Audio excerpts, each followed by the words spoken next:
smaller and smaller as you press farther into the season. I think that's what we're seeing across the country. Yeah. So, hey, hitting the road, first time, and you're familiar firsthand with playing up there. When you were a young guy, through the years, you've been up there many, many times. What's the key when you go on the road, knowing it's going to be a large crowd against you in a rivalry game? What's the key for you, Coach? Well, it starts with preparation, right? You got to make sure that every detail of preparation, from the service looks, scout looks, to your communication systems, are all in play. And when you go on the road, you pack everything, Joe. You pack your toughness, your communication, your resiliency, your physicality. You pack it all, you take it with you, and you do your absolute best. You doing that noise thing? Have you guys going to be doing that noise thing? I always love when you guys do that, because no matter how loud you have it, it's got not even be close to a game situation. So what can you do for some of that stuff so Carson Beck and everybody will be on the same page? Yes, sir. And we do it throughout the year. We always do it. Because remember, the defense at home, they're subjected to the same situation, right? So we're always practicing with distraction, with challenge, with noise, and to make sure that by the time that we get to the opponent's site, that everything is second nature. All right, Tommy Castellanos, a very confident dude that can run. You've gone against these guys already a couple of times this year. This type of quarterback, you got a great pass rush. Matter of fact, you're two guys on the outside. A lot of people have them ranked as combination, the pressure they put on the quarterback, the top two in the country. What's the key to keeping them? You want to get there, but you also don't want to leave lanes open up the middle or outside, getting guys blocked inside, because he will take off and run 20 yards on. What's the key to having success and not allowing him to run for almost 100 yards? Well, he's certainly one of the best players in the country. I mean, he makes it happen with his arm, with his feet. He extends plays. He's a tremendous leader. And the thing about it too, Joe, is he's surrounded by high-level talent. Big guys, physical guys up front. In fact, the trenches on both sides are impressive. Big physical dudes that could run, athletes everywhere. So all in all, it's just a really impressive football team. We're looking forward to playing them. Yeah. Speaking of that, this Deuce Robinson on the outside, my God, 6'6" and running around there. Is that, when you put in a game plan, what's it start for? It's always on line of scrimmage for you, isn't it? It's everywhere. I mean, it doesn't stop. You've been in it for a long, long time. It's A to Z and then back Z to A the other way. You just keep going and diving deep into every possible area where you can improve and also affect the team on the other side and give yourself an advantage. So, yeah, Deuce Robinson is an unbelievable player, really big, huge catch radius, but he's big, but he runs like a small guy. He's really fast, really explosive, and he can go up and get it. Coach, Carson Beck, boy, I tell you what, when you guys are patient and throw what's there in the passing game, I love it. A lot of it's short. It's not always sexy sometimes, and I know Carson can make all the throws. Do you ever have to talk to him about not trying to force anything down the field, especially on the road? Have you had those conversations, or you just let him go because he's a little bit like the guy you had last year with a lot of confidence? I mean, it's, we do have the system, but the system does have some wiggle room, a little leeway. And there are times where, quarterback's got to be able to see things. He's got to go with what he sees. I mean, he's on the field. He understands his connection with the wide receivers, tight ends, and backs is really strong. So there is some improvisation. And when it happens, most of the time it's worked out our way. So we got to continue having confidence in our players. I noticed the one thing that was a big in this last game, Virginia, Florida State, was the turnovers. I know you feel strongly about let's win that battle. Let's play clean football and let's get a couple of takeaways. Is that always number one when you look at keys to a game? Man, they're all number one. I think if you over prioritize one over the other, then you almost lessen how important the other one is. But we just played in a really wet, sloppy environment last game, and it looks like we'll probably have similar weather, this weekend. So it's certainly at the top of the priority list, along with a bunch of other stuff. And it keeps showing up every week in college football, man, and pro football. So yeah, that's the football is the program. I noticed, and I thought they were just doing it to your offensive line. And I watch college football, and I see everybody jumping at the last second. And And I'm just watching. My eyes are telling me they're doing it, trying to get the offensive line and the center to jump when they do that. Has anybody complained about that? Because I thought maybe it was just a UM thing that they noticed that they could get your center, but I see it a lot of different places, Coach. Yeah, it's dirty and nasty in the trenches. You know, you were at the line of scrimmage saying some things to the other side that you can't say on radio, and on top of that, it just people are always looking for an advantage, and if you could get the other side to jump through a stem, through a cadence, they're going to do it as long as you can get away with it. But they are watching for it. They are watching for the defense mimicking the cadence on offense and then the vice versa. So hopefully they'll be able to pick that up if they try that on us. Coach Mesidor and Bain, I mentioned before, and listen, you got a lot of guys playing well, and I always hate, and I know you're not big on saying certain guys, but they just seem to kind of set up the energy level for this football team by the way they've played so far, both of them, and how good they've been on the outside. Do you feel that way with your defense kind of feeds off them?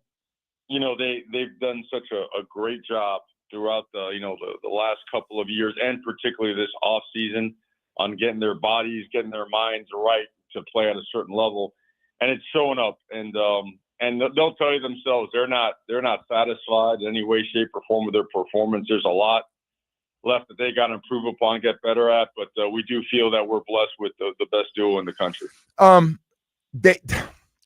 I've watched them since they've been here, and minus the injuries and stuff, they just look, I don't know if Bain drops some weight, he looks better at a lighter weight. He looks quicker again. Do you feel that way, losing a little bit of weight? He's at a good place right now physically? Yeah, he's at 275, and I mean he's got the power of a 3 technique, but the explosiveness of an edge guy. You've seen he's got a very large menu of pass rush moves, while at the same time playing with the basic principles and fundamentals that make you very strong and hold the point and stout at the point of attack. And the same thing with Akeem Mesidor, who I don't, sometimes I feel like, man, that guy deserves a heck of a lot more credit, but he doesn't care about credit. Yeah. Neither does the team. So, Mesidor is a guy that can do it all, and his athleticism and his toughness, both guys, they've done everything we've asked them to do. Played inside, played outside. Right. Dropped weight. I mean, they just, they're team players. Yeah. By the way, you're right. They have played in the past inside, and I'm sure they love that outside when they can really get going and tee off on those tackles on the outside. The other thing is so nice is the corner play and the coverage. I find ourselves not talking a lot about wide receivers and the way your guys have played outside. How well has this group played so far? They've played well. They have. They communicate well. We've rotated a good amount of guys in there also. The back end just overall has improved significantly. Systematically, it's something that lends to them being tied into our concepts and being on the same page with our communication system. So proud of those guys, and certainly have a tremendous opportunity this weekend. Hey, Coach, I wanted to ask you this because somebody asked me. I see everybody now, and I saw a bunch of decisions yesterday, last second of these NFL games.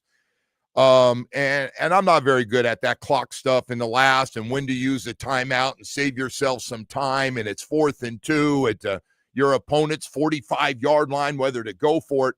How much are you working on gut compared to numbers? You have somebody with you that spits out percentages for you that you're getting right away, or is it something you spend time on during the week before a game?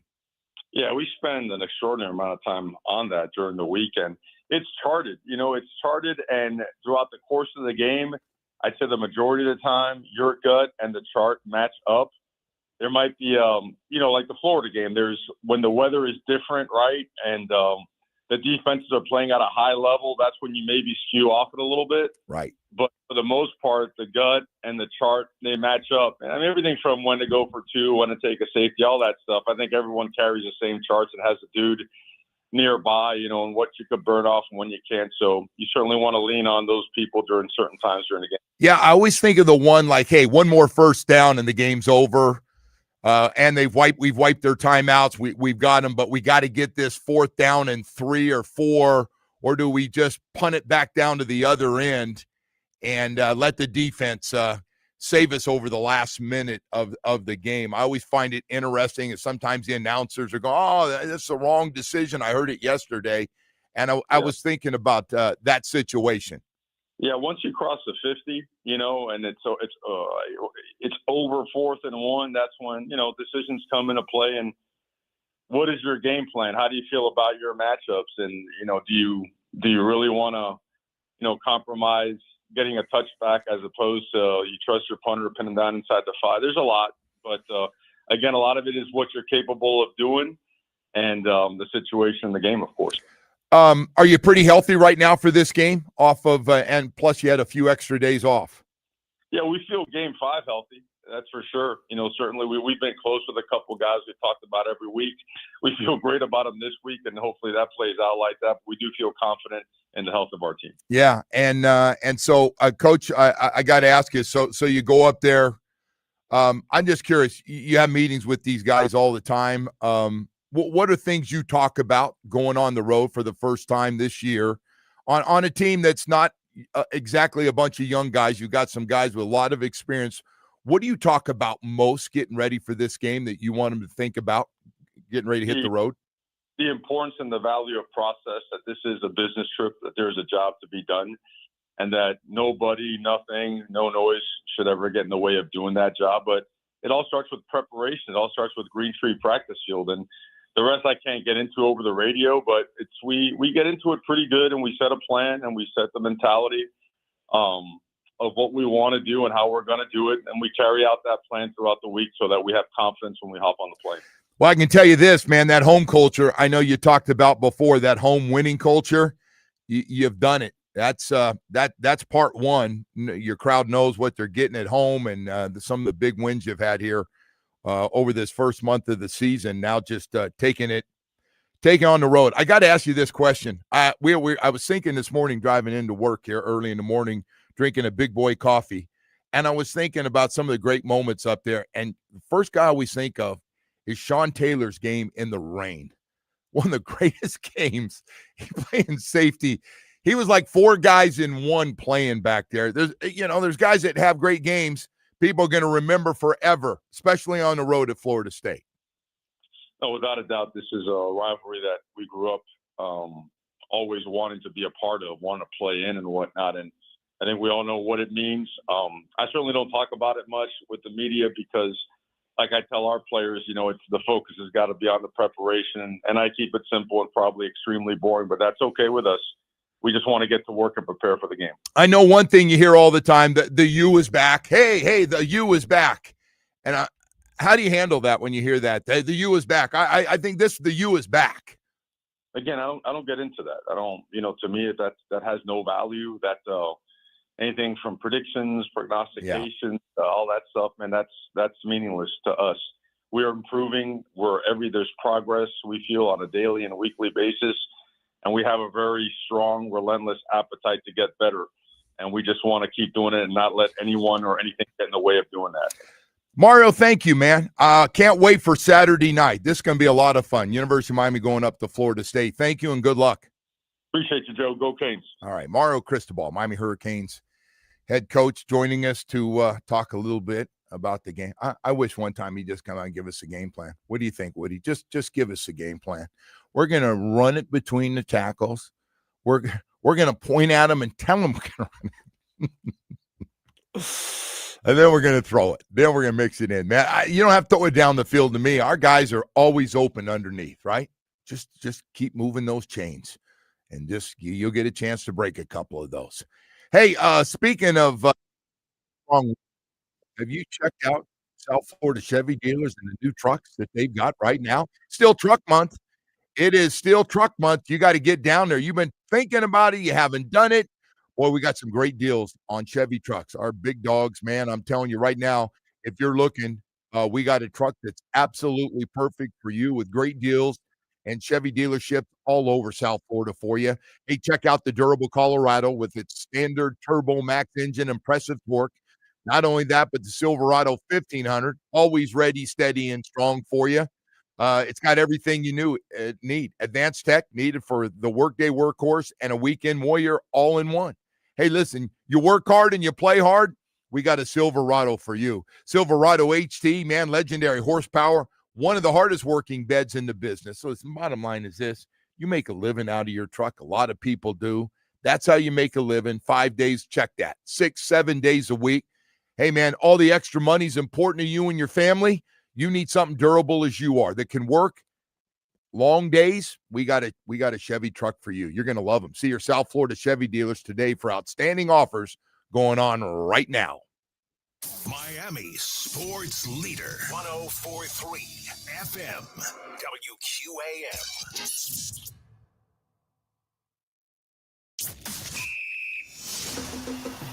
Every Miami Hurricanes football game can be heard here. FM 104.3 WQAM. Sponsored by JM Lexus. JM Lexus has the best team in the business. A 4.8 Google rating and over 22,000 reviews and counting. JM Lexus. West Sample Road, Margate. Bayou Health. University of Miami Sports Medicine Institute's experts use the precision of academic medicine to help every athlete recover their game. Visit uhealthsports.com. By Anajar and Levine Accident Attorneys. Call 1-800-747-FREE. That's 1-800-747-3733. And brought to you by Williamson Cadillac. Experience the South Florida lifestyle in a new Cadillac from Miami's luxury dealership. Williamson Cadillac. Williamson is Miami.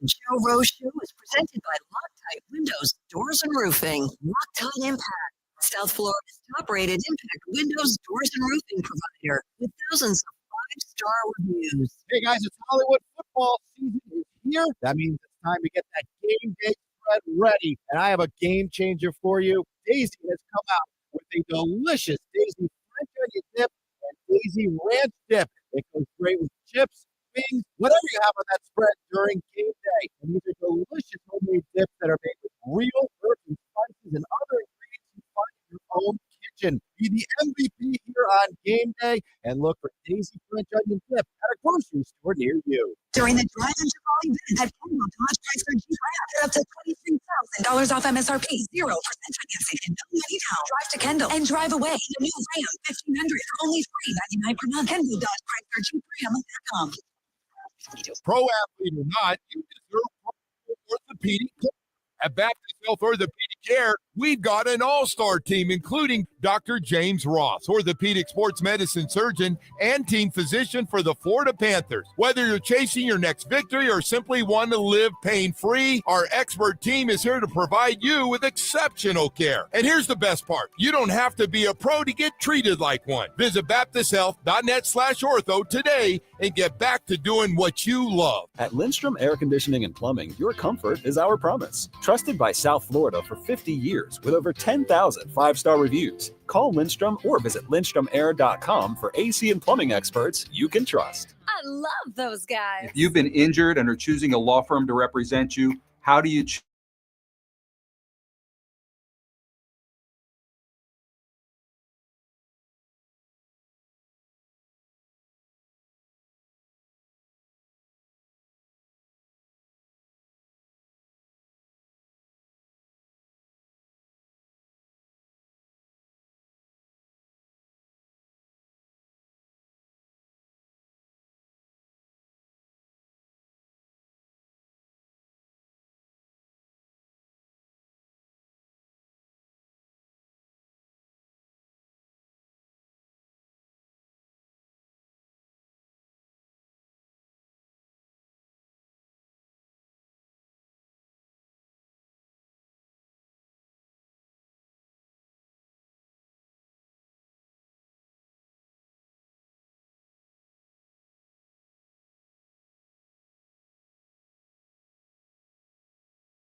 Monday to everybody. Got a little Monday Night Football.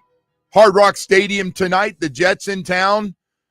And somebody's going to have a win tonight. Somebody's going to go 0-4 and not be feeling very, very good about their team. Somebody is going to have some serious, serious problems. Both teams, obviously, it has been very critical of what they haven't done, and they should be. Both of them deserve what they get. Jets also getting hammered up there. Justin Fields will be back at quarterback tonight. And after the concussion, had he missed a little bit more than one game. And last night, Sunday Night Football, man, I'll tell you what, woke up this morning to find out that was a 40-40 tie. I just thought, that game can't be a tie. We got to do something. That cannot be a tie. 40. No, we got to do something quickly so that we don't have a 40. You can't score that many points and go, we got a tie. That was crazy. Green Bay last night at Dallas. And hey, what the hell happened to Green Bay, by the way? I don't know. They were the best team in football for they a were week there, and now all of a sudden they beat the Lions, and now everybody's watching the Lions going, damn, now the Lions look like the Lions. They've really turned it up here. You lose to the Browns, you go to play these guys to overtime. Yeah. Not great, right? Not good at all. By the way, yesterday, for you red zone heads out there that were watching all the games, block field goals and what's going on with block field punt goals? Blocks. I've never help me with that one. Yeah, so I was watching it because I don't remember ever having this many blocks, and I realized the offensive lines are getting caved in. It seems to be happening. I thought maybe it was from the outside, but it still looks like it's more inside. I've seen some of both, though, man. But I have seen both. Run around the outside. Yeah, it's like. So if you don't get a piece of, but you got to block inside first, and if you don't get a piece of the guy on your outside, these guys can run. And you're right, there was a block off that situation. But by the way, the field position now, there can be 30 seconds left, and you're down a field goal. You kick off. The returns yesterday were crazy. Yeah, I'm not a big fan of this whole kickoff thing because you're right. It's making it very easy for offenses, right? Because you kick it out the back. I know they want points. They want points. They don't want touchbacks, and they're not getting them. I saw returns out to, near midfield, but you get that thing out to the 35-yard line, Joe. You're essentially two plays. So getting in field goal range with the way these guys are kicking now. I told you, Woody. I told you the priority was going to be 4 or 5 guys that could run down and make a majority of the tackles on special teams. Is going to be their most important job they have, whether it's punt or the kickoff team.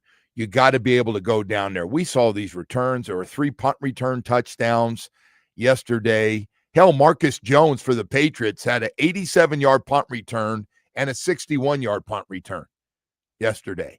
And then to your point, Woody, so now all of a sudden you start at the 40, 45-yard line, you get a first down, and you bring the kicker in with no timeouts left, and he kicks a 60-something yard field goal. Saw a 65-yard field goal yesterday from Tampa Bay. Guy had a 58 and a 65 yesterday. Everybody kicks him, by the way. We're doing too much to help the offense, man. You agree? Like, I know there's a lot of guys that are saying that now, but it just feels like they're doing way, way too much to help the offense. I'm all right. It's just everybody, hey, man, you get a bad return or the kicker kicks it out of bounds, which has happened. Don't you have to do that? Don't you just have to, at this point, kick it out the back of the end zone and, just live with the 35? Probably. For some teams. It's just too risky now. Well, for the teams that can't cover and aren't getting it figured out and can't do it, you're right. They're better off just to rip it through and line up at the 35. Yeah. And take your chances. But you're only 2 first downs away from that guy coming out. And if you got good coverage, we still see a team without penalties, but going down and can cover inside the 30. I don't know what the average is after yesterday. My God.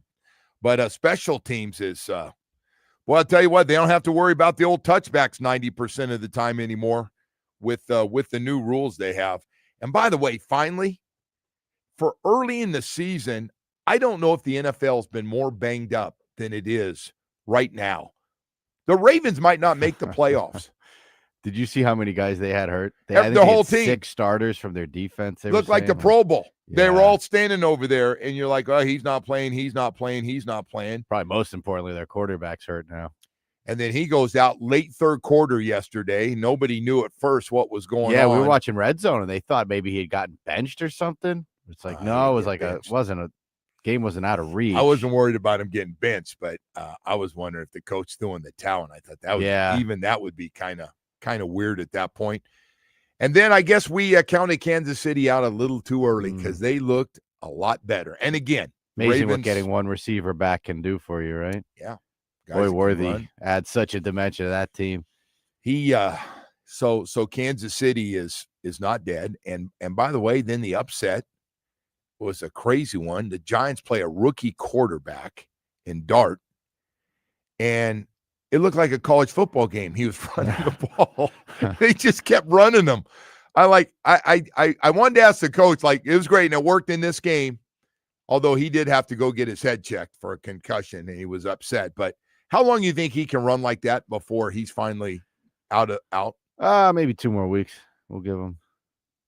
I mean, played great. Don't get me wrong. He's got a little something to him, and he was throwing. The team really rallied behind him, and all those things. Sometimes this happens, though. You get a quarterback that makes their first start, right, and no one knows what to expect. But sometimes this happens. Yeah, a lot of those look like they were quarterback runs the whole way. Yeah, well, their receiver's gone. Yeah, right. They lost their receiver for the rest of the year. Boy, did they! Speaking of the injury bug, every week now we're getting. We're going to start doing a list of who had the worst injury, to the most important player on their team. And Joe Burrow, Nick Bosa, and now Malik Neighbors with an ACL. They were ripping that turf again. I saw even Odell Beckham weighed in on that turf. Tell Odell to go away. I know you're not a fan of his. I know. 401k. Yeah. He's calling it Death Life Stadium. He was calling it that turf. You got to admit, it is weird the amount of money that the league makes and they spend and player safety nonsense, which we know is all nonsense. But, like, come on. If you can make it safer, why not do it? So I don't think I don't think they, when I'm up there late in the year, the grass turns into mud. I don't know if they can grow grass when it's cold. They could at least put a call on Mr. Ross, right? It's not Tampa. Unless Mr. Ross comes up with some new turf that's like cold weather turf. It grows just like it's summer. No problem. But you're right. We are seeing. I mean, that guy just left his. I didn't even see it when he came down. Like, we got a shot of it. And I was like, he's jumped up like that a zillion times. And he comes down. Guy the quarterback kind of threw the ball up. But yeah, that was the craziest ones we see are those Achilles ones, though, man. Like that one that happened to Najee Harris a week ago. Like he just pushed off on his foot, and the Achilles just explodes. Like there's not much you can do on that. No, I know, but I'm just saying in general, like it's just so bizarre to see an athlete of like that caliber, like just. I just go back. The Achilles blowout. Guys like that. Are bigger, stronger, faster, not even close to when we played. I'm not saying some guys, but the way they work out, they stay in great shape year round. We see a lot more injuries. And the second thing is those guys aren't using the needle. Those guys, if they're out, they're out. You see a guy go, I'm out, they're out. There's no, hey, we kind of need you, or we need you next week. And you go, all right, well. So a lot of changes in the game. But my God, man, this goes back, Woody, the back end of that 53-man roster and how important it is. Hey, 7 o'clock hour's coming up. We got a lot more stuff to get to. Bob Wischusen, the voice of the New York Jets and college football, had the Florida State-Virginia game, is going to join us in the 8 o'clock hour. We'll give him a chance to get a little sleep in his hotel room, and then we'll talk to him a little bit later on. Hey, right now I want to talk to you about Dr. Barry and his great staff at Recovery Unplugged. Going through some hard times out there, or have a buddy that's going through some hard times, going through a divorce, drinking a little too much, lost his job, just in a real funk and can't get out of it. Hey, man, we're always talking about game changers on the field. Dr. Barry and his staff, they want to help you with your mental health recovery. They do. Behavioral health is beautiful. They have a beautiful mental health residential program in Fort Lauderdale. For 12 years, they've helped over 20,000 people heal with this expert clinical team they put together and innovative treatments like the ketamine therapy for depression, anxiety, and trauma. If you or someone you care a lot about is going through some hard times, hey, they got a winning strategy I know will work for you with Dr. Barry and that staff. Call 954-737-4508 or visit recoveryunplug.com. You can learn more about them. Everyone deserves a great season in life. Recovery Unplugged, heal out loud.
This update is brought to you by Doral Hyundai, home of the Pricito, our lowest price. Visit us at Doral Hyundai or DoralHyundai.com. Starting with the Dolphins, who will host the Jets tonight on Monday Night Football. Both teams come into tonight's game at 0-3.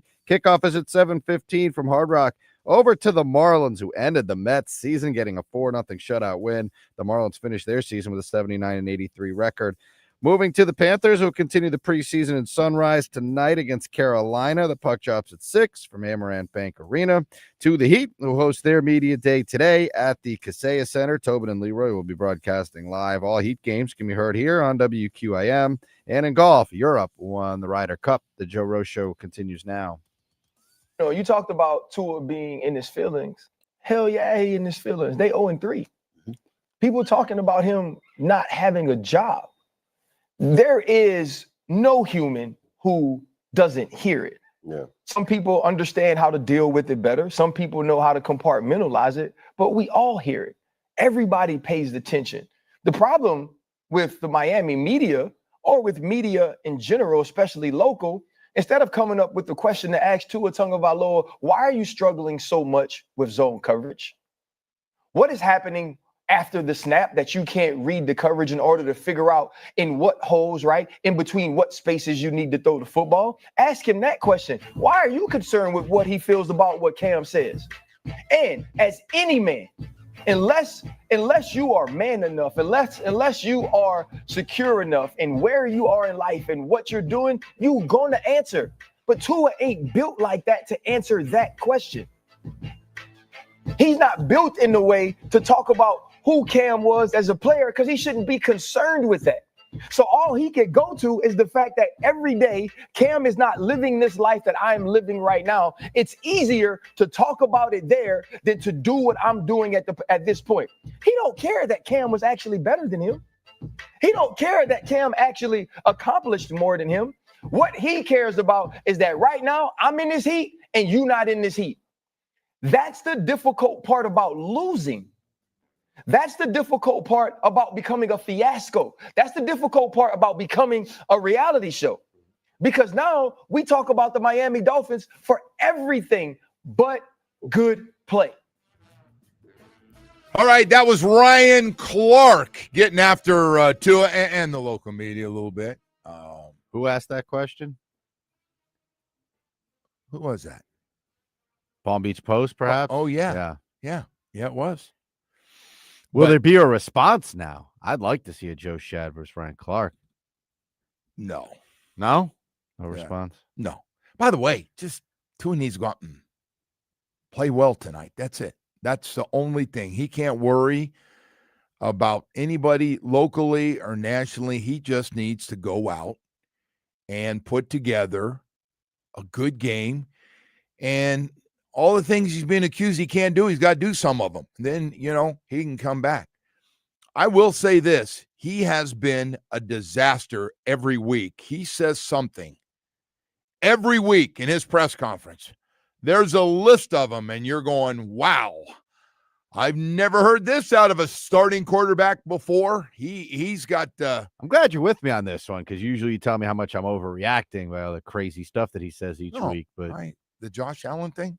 Oh, that was so bad. Jesus. What is that? I didn't mean to put Jesus in that. I'm sorry. You can. I mean, that was that bad. Yeah. I don't know which one was. The Cam Newton thing was like whatever. That was just. But instead of just, look, he's not playing well. He knows he's not playing well. He said he's not playing well, but yet he's got to go on and say none of you guys could play this position. Like, you're right.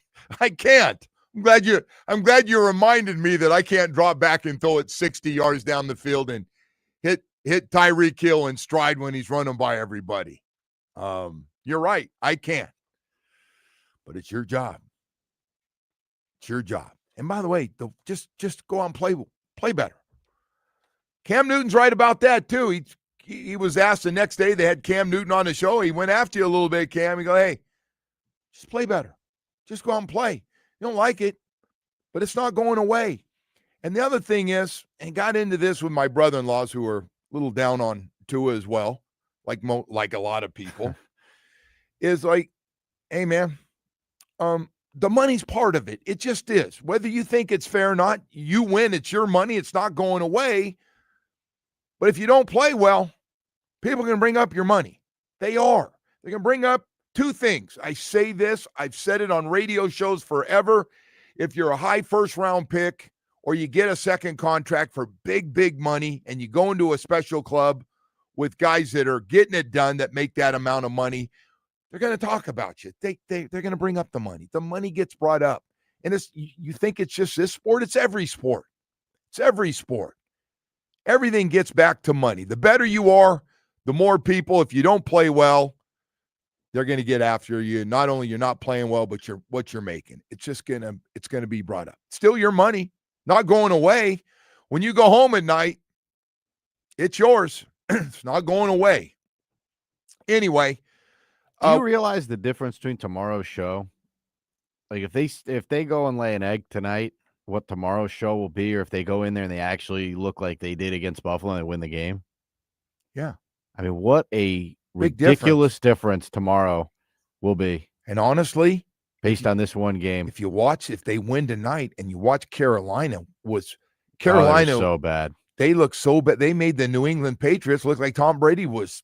That was a Patriots team with Tom Brady. But if you're 0-4, you're in such a deep hole that it's like, yeah, I don't know how you climb out of that one. Well, no, but if you lose this game, you're right where those power rankings say you are, right? The mindset for these guys is they win this game, and you got Carolina up there. Look, you can't handpick too many teams you'd rather play on the road right now.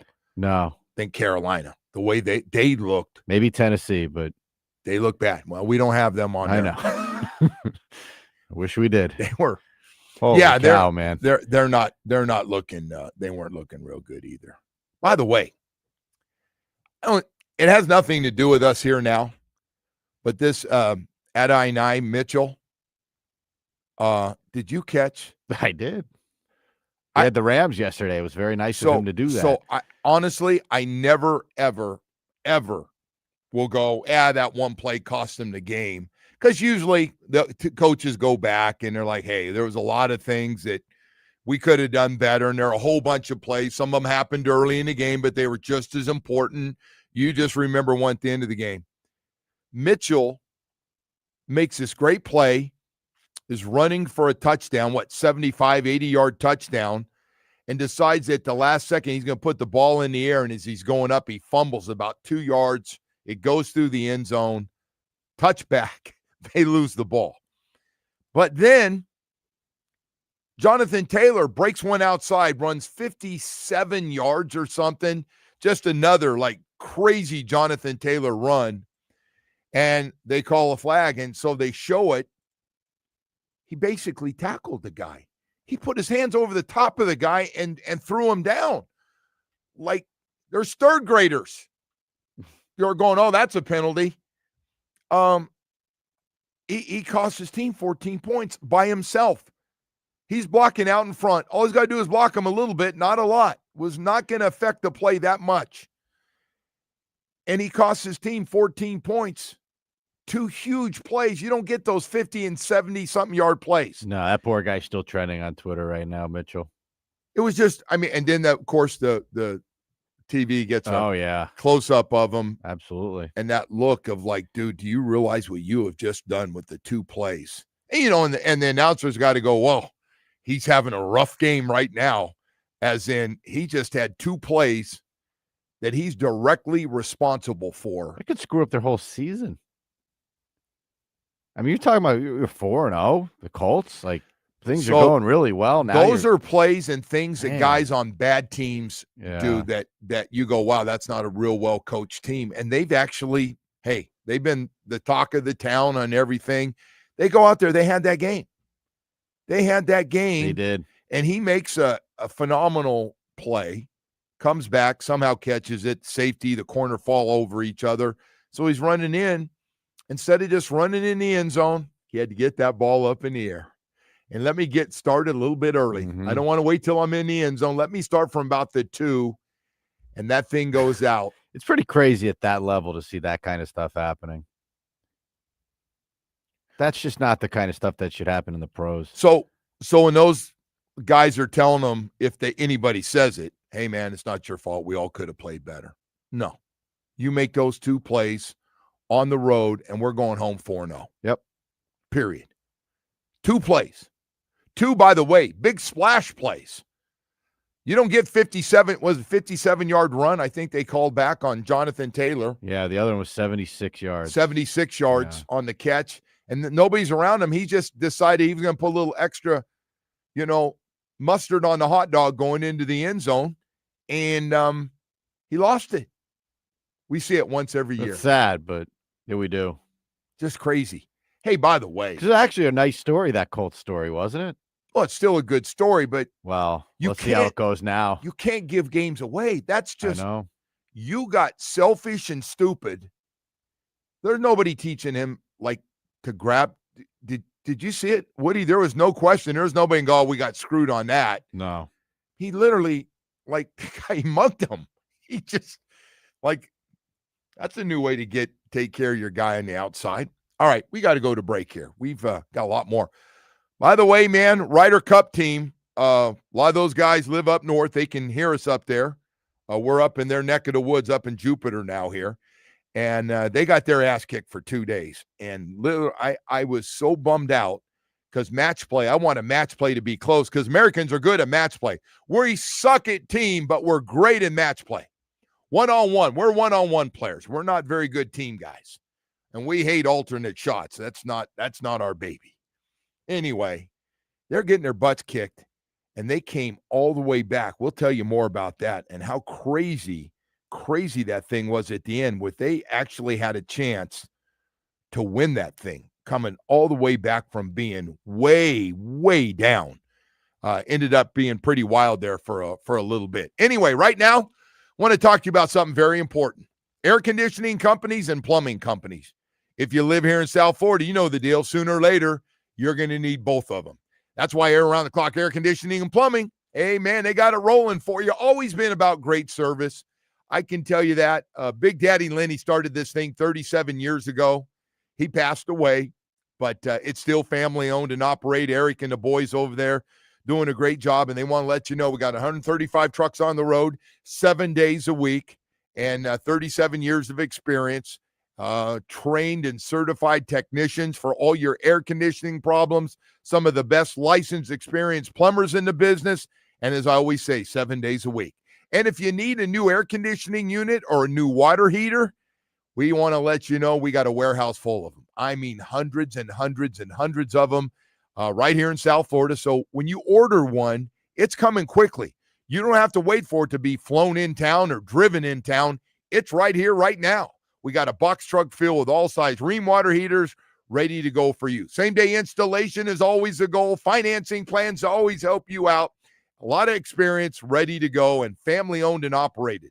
The next time you have an air conditioning problem, next time, or a plumbing problem, 1-888-349-6922. Hey, you've seen all those billboards? It's true, man. They're really good, and they're ready to take care of you at Air Around the Clock Air Conditioning and Plumbing.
Ey,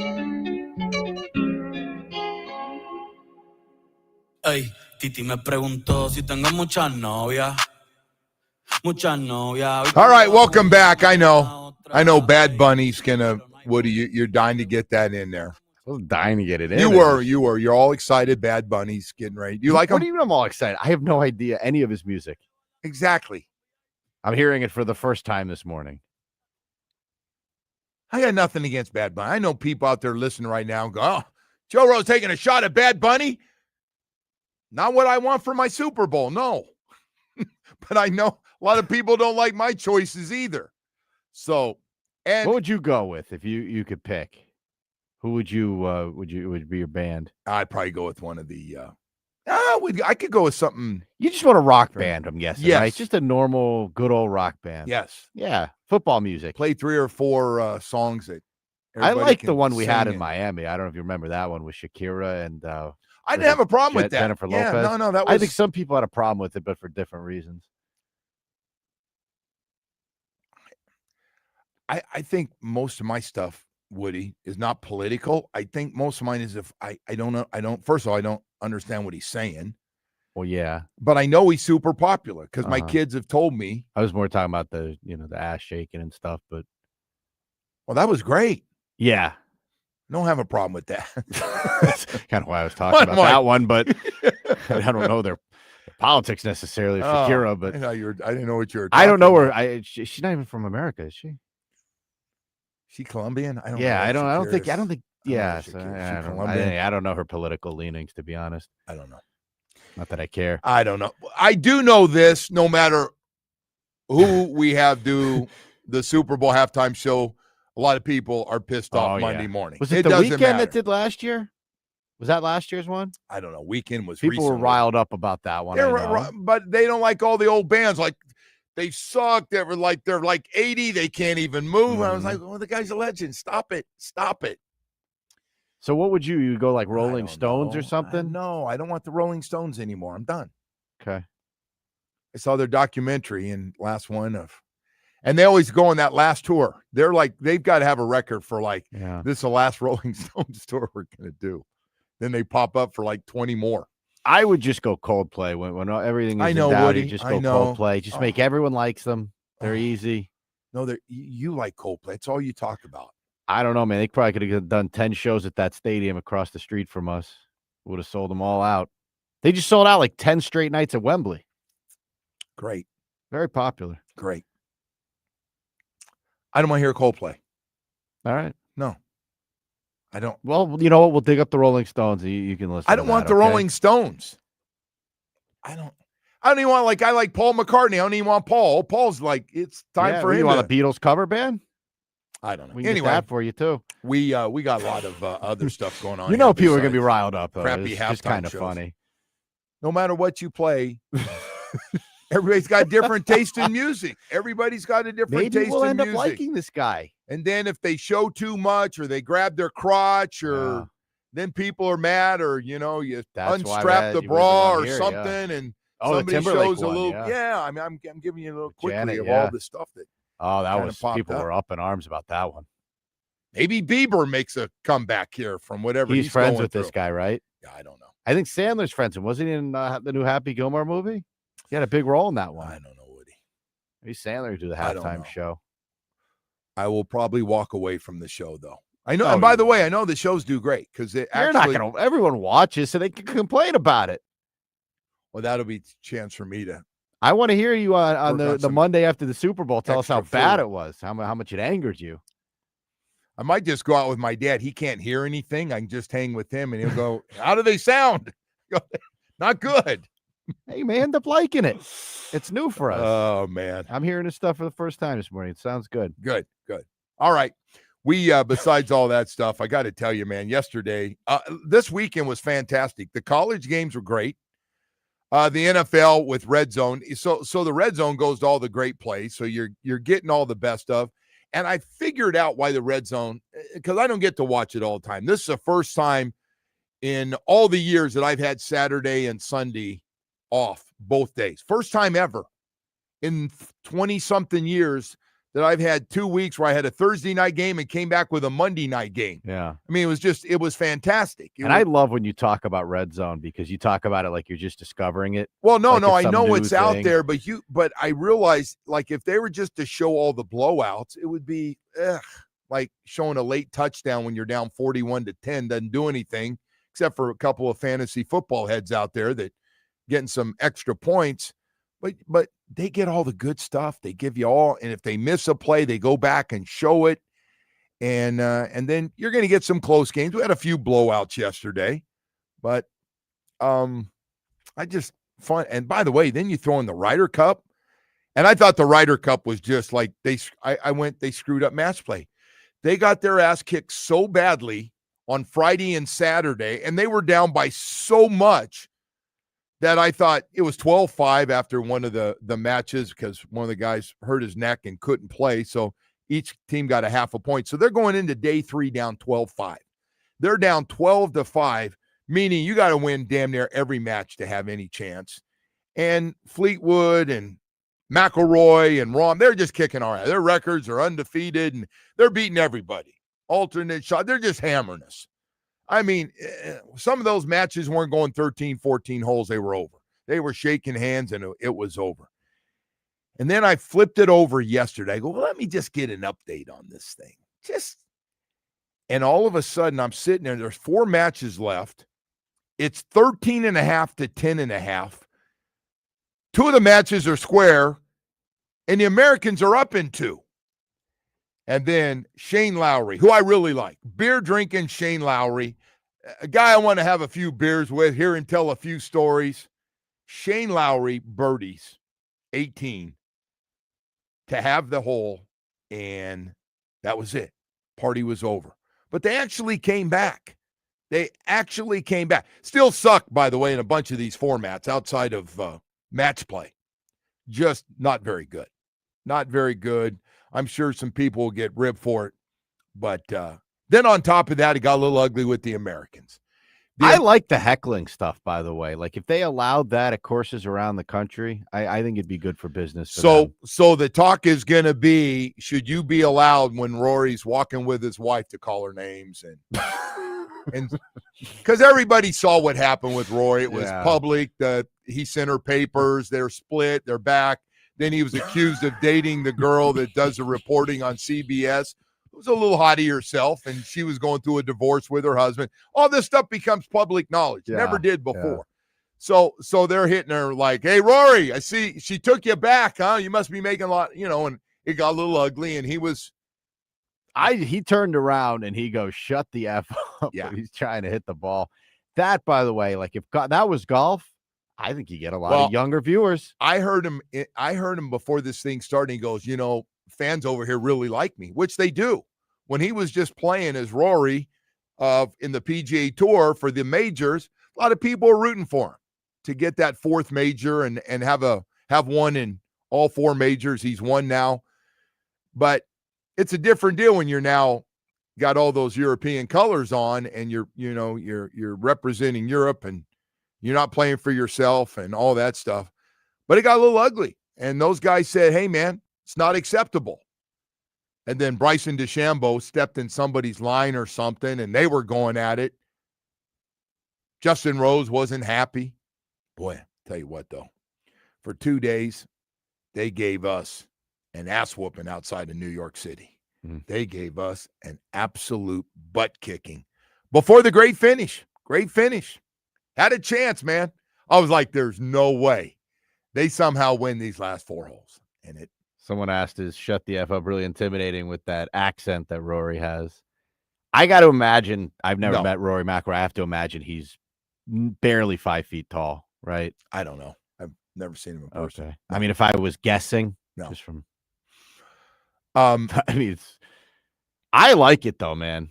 What do you like? You like taunting people? Yeah, and tell them? I just think that added a nice aspect to golf that like we could actually talk about something other. Like, look, like I was showing a highlight. This guy's like running around like a psycho, like Happy Gilmore or something.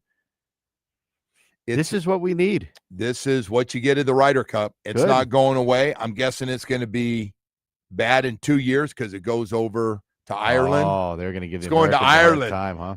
Shane Lowry says you're over. You're In our neck of the woods. Huh? Yeah. Yeah. We're going to get liquored up over there, too, and show you a party or two. Start talking about your top Americans. By the way, someone let us know it was Kendrick Lamar that had the one last year, the halftime show. Remember? The rap one? Oh, yeah. That was the one with him going after.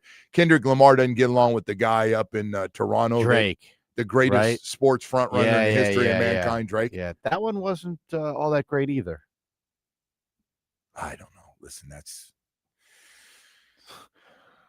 my kids liked it. I said, this is bad, but whatever. As long as the kids are happy, 20 minutes, do it, whatever. And I'm guessing your kids like Bad Bunny. Did you ask them?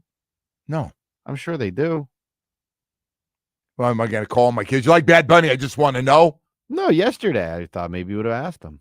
I didn't know about Bad Bunny till last night. I saw. It was big news. He must be big stuff. I think he sold out the Heat Arena like 3 nights in a row, if I'm not mistaken. Selling out an arena. Did he sell out a stadium 3 nights in a row? That's nothing. A lot of people come down here. Sell out. I understand. Like, he's not Coldplay. I get it, but he's still popular. Do you know anybody else but Coldplay? All you do is bring up friggin' Coldplay. Taylor Swift sold out the stadium. She could have done 8 or 9 in a row. She was rumored to be. I saw do the halftime I thought show. that. Because she got a new album coming out. Are you getting it? I don't.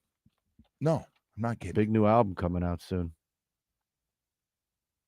I don't. I hate to break it to you. I don't have any of her music on my. No. Right. I don't have anything against her music. At all. That's good to know. I'm not a hater. I'm not a Swiftie hater. Okay. I guess that's where we have to go. I got to tell you, you got to be careful. I know. You don't want to be a Swiftie hater, man. Talk about a vicious fan base. That's like Tua times 10. I like her. I think she's beautiful. I hope things work out with you. There you go. Good save. Good save. Hey, love seeing you at Kansas City games. Love seeing it. Your own family will come home and kick your ass. I think he can still play. I think your future husband can still play. He did yesterday, man. He showed some signs of life. Not much, but he's slowed down a little. He has. He just needs other guys to play the way they did yesterday. All right, we got to go to break here, Woody. Before someone says he's 5'9", he's the longest hitter on tour, but he is a POS. I don't know him personally, Joe. DeChambeau, by the way, hits it. He swings out of his shoes. Nobody swings as hard as that guy. Like, you go to watch him, right? I mean, this guy comes. I can't believe he doesn't have a bad back. Yeah. I can't believe he hadn't blown his back out. That guy swings, but they're right. Rory hits it a country mile too. Rory, he grips and rips too. Someone says shameful and classless acts of the U.S. fans at Bethpage was a total embarrassment for our country. I don't think those people liquored up were worried about it. I think you're wasting your time saying you have no class up there in New York. Yeah. They had a ton of security there. They said sure they did. We felt safe, but the verbal abuse was just out of line, especially when you start bringing in the wife, which, by the way, I agree. Would you admit the wife should be off? Yeah, of course, but the wife, or if you see one of the kids, and you should stay to him, stick with him. That's all. Are you with that or no? Feisty out there. You just like that stuff. I thought it was cool, yes. Yeah.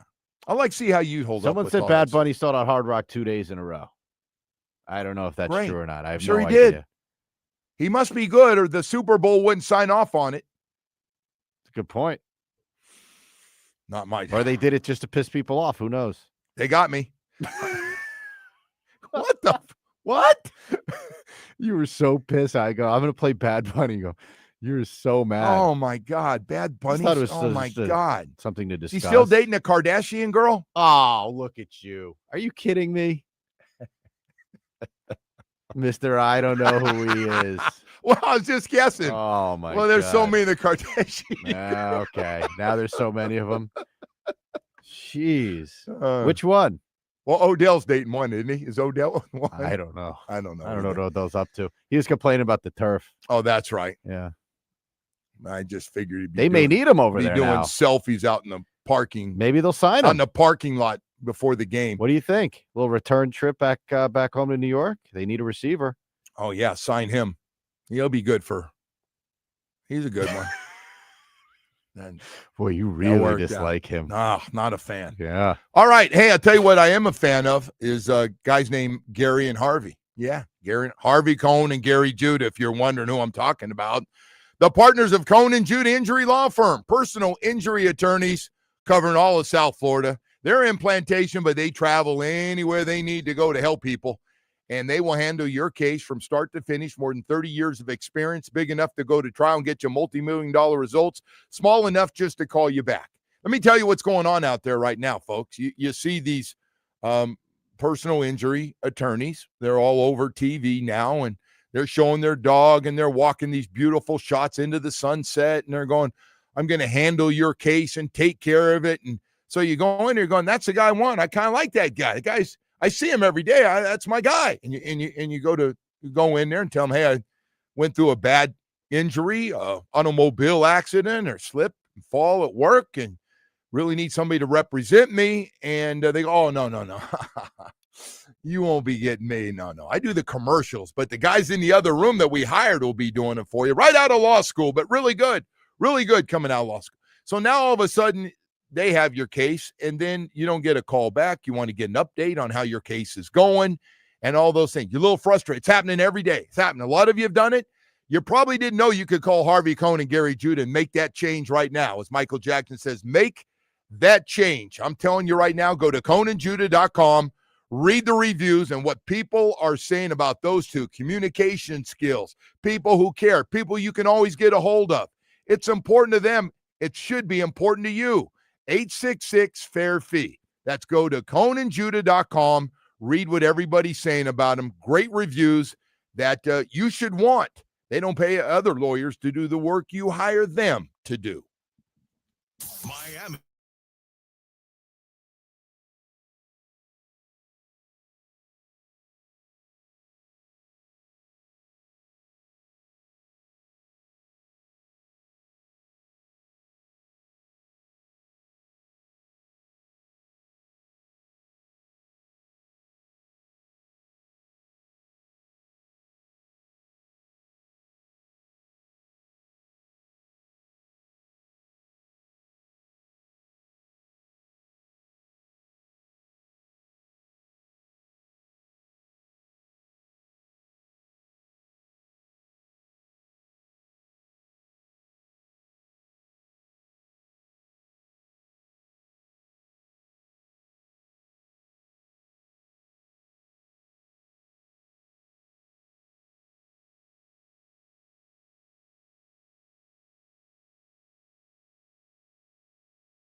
Wischusen, by the way, is going to be joining us. Well, first of all, Joe, the rich get richer because you went 6-5 this past Sunday here. I didn't feel good about the picks this week. Did not feel good. Well, you still anything over 500 is good, man. That's a win. Hey, you know what other random thought here, Woody, this morning about those games?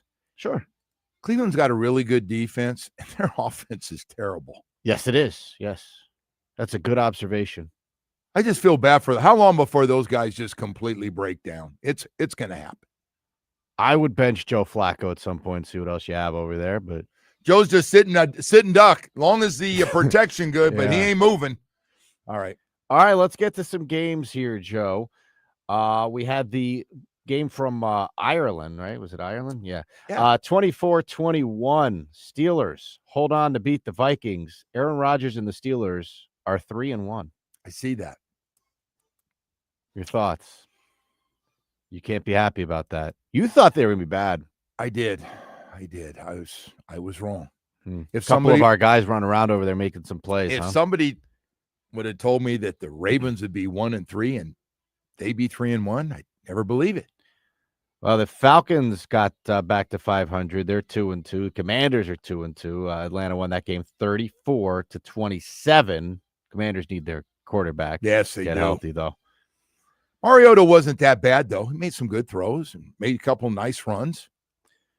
A little sleepwalking action here for the Bills, who did beat the Saints 31-19. It was a game, though, for about two and a half quarters. It was a game. And then Red Zone dumped them like a bad date in the fourth quarter, and they just kind of cruise into a win. You mentioned Lions and Browns. That was 34-10 Lions. The Patriots just destroyed the Panthers 42-13. Panthers giving, I guess, the loser of tonight's game a run for their money for worst team in football. Well, Cam's teams.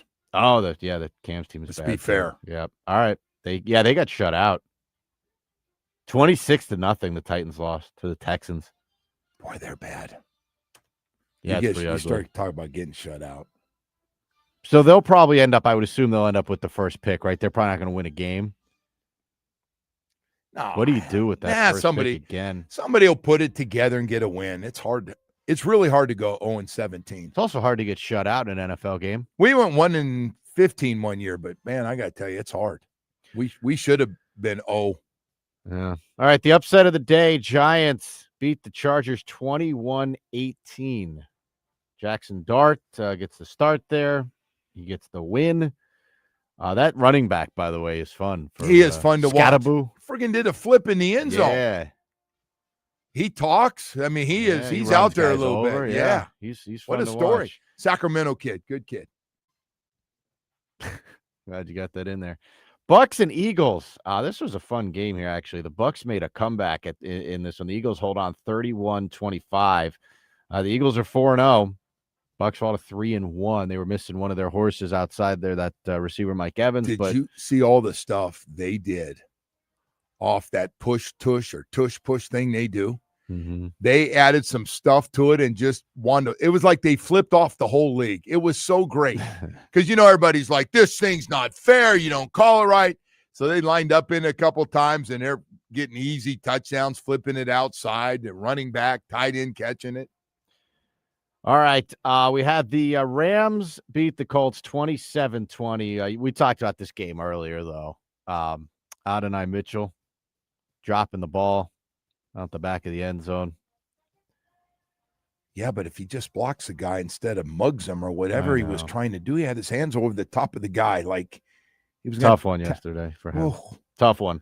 He cost him 14 points by himself. Speaking of tough one, this is maybe one of the shockers. The Jacksonville Jaguars are 3-1. They beat the 49ers 26-21 on the road. I didn't expect Jacksonville to be. I thought it was going to be like the Dolphins and Jaguars would be like pretty similar in record, talent, all that kind of stuff. I was a little surprised to see that. Yeah. Maybe more surprising was the Kansas City Chiefs putting it on Baltimore yesterday, 37-20. The Ravens are in deep trouble. If those guys don't all come back, all those guys have been going to Pro Bowls, and they kept showing them Yeah, they were down 6 starters on defense. I would be stunned if the Ravens make the playoffs this year. They better be coming back for a serious last 10 or 12 games, or they're going to be in trouble. So I was watching that game. I flipped Red Zone off. I was watching that game, and they were screaming to give the ball to the big fumbling horse, and he was like a non-factor in that game. And with that being said, did you happen to see any of the camera shots of Tony Romo? No. I don't know what's going on with him, if he got left in a tanning bed or he got some work done or something. Why is he? I'll show Did you. He go a little heavy on the makeup, maybe? It looks like he had a new nose. Is that what people are saying? His nose looks a little different? That's what I'm saying. It looked like he had a new nose. But yes, it was all over the place yesterday. People were getting a lot of laughs at his expense. But they showed him on camera. I'm looking, I go, what would happen to this guy's face? Everybody, remember that love affair the first year? He was predicting everything. Yeah. That thing is long gone. Anyway, I'll show you a picture. Bears beat the Raiders. Oh, he's got it up on the screen. Can you see this? Joe, do you have the screen up? Let me see if we can. have it. Look at this technology we have. He's going to get this up for you. All I see is just you and I. He's going to get you up in a second. Okay. Anyway, the Bears beat the Raiders 25-24. The Bears are 2-2. There you go, Joe. He's up on the screen now. Come on, man. He doesn't even look like something happened there. Right? No question. Although, did he do something different to his hair, too? I don't know about the hair. No, but it's the hair. with like he was left in the tanning bed while he was getting a nose job. Like something happened. Well, he does look different. People are going to be putting last year and this year up. Then, of course, we had a 40-40 tie last night between the Cowboys and the Packers. All right, let me get your picks for tonight, Joe. We got the Broncos and the Bengals at 8:15. Denver favored by 7.5 games in Denver. Yeah, I like Denver big tonight to get healthy. Finally get healthy and get after it. All right, and then I think we should save this for the last hour of the show. We'll get your pick on the Dolphins. What do you think? You want to save it? Doesn't matter. I've told you how I'm going to pick. I think Jets are. You got all right. You got to beat this. You're going Dolphins. Heavy. They're favored by 2.5 points tonight. Heavy. They got to be able to stop the run. I can tell you the game plan. The Jets can have the same game plan the last 3 teams have had. Run the ball, throw short passes, keep the ball moving. Last time you told me the Dolphins were going to win heavy, they got blown out. So I'm very hesitant to go with you on this one. I just picked the 2 winners for tonight. The 2 home teams. Okay. All right. I hope you're right. But again, the last time you told me that they were going to win heavy. I'll give you one better. Monday morning, a week from today, I'm coming in here and the Dolphins will be 2-3. Okay. I think it was a Skylar Thompson game that you told me they were going to win big, and they just got crushed. Now you got to start. Did you now also see? Now all of a sudden you remember everything. Skylar Thompson got like beat up at 3:00 in the morning in Ireland. Did you see that? Was it 3 a.m. really? Yeah. Why was he out at 3? I have no idea. It flashed across TMZ. I saw like yesterday or something. I saw it. No, they kept running. Then he got jumped by a bunch of goons or something in Ireland. Took his lunch money. All right. I don't know what to say, Woody. I mean, I wish you would take it more seriously, honestly. Is Skylar like backup quarterback for Pittsburgh? I don't even know. I don't know who the backup is after he had another great preseason, shockingly. I just wish you would take it a little more seriously. All right. Hey, I'll tell you what I take seriously. 8:00, I'm glad he's okay. 8:00 hour is coming up here. Bob Wischusen, play-by-play for the Jets and ESPN college football analyst who had just had the Florida State-Virginia game. Let me tell you, Bob is one of the best in the business because he also does hockey playoffs, and he is friggin' good. Anybody can do that hockey stuff, man.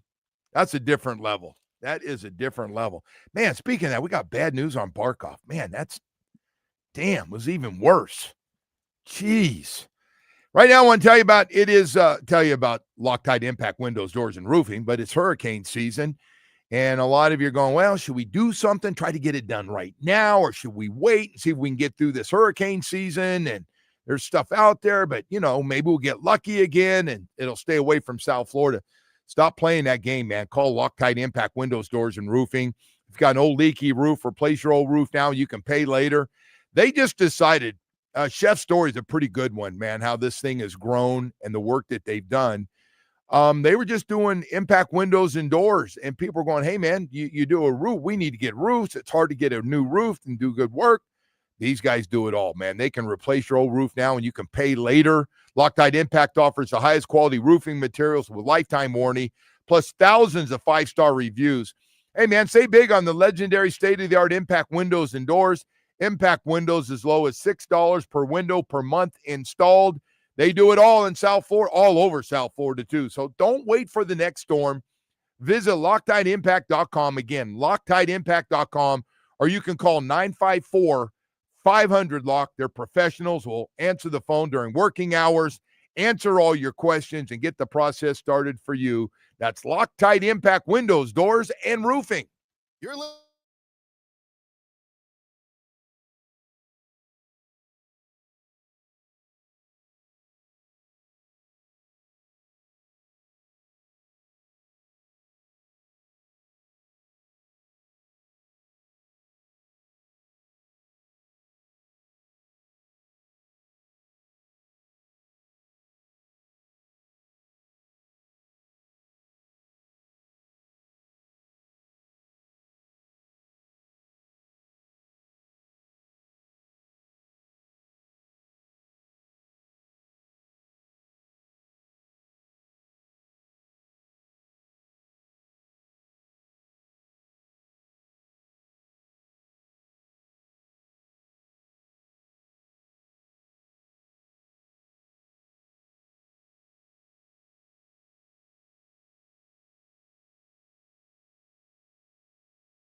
I'm starting with the Dolphins, who will host the Jets tonight on Monday Night Football.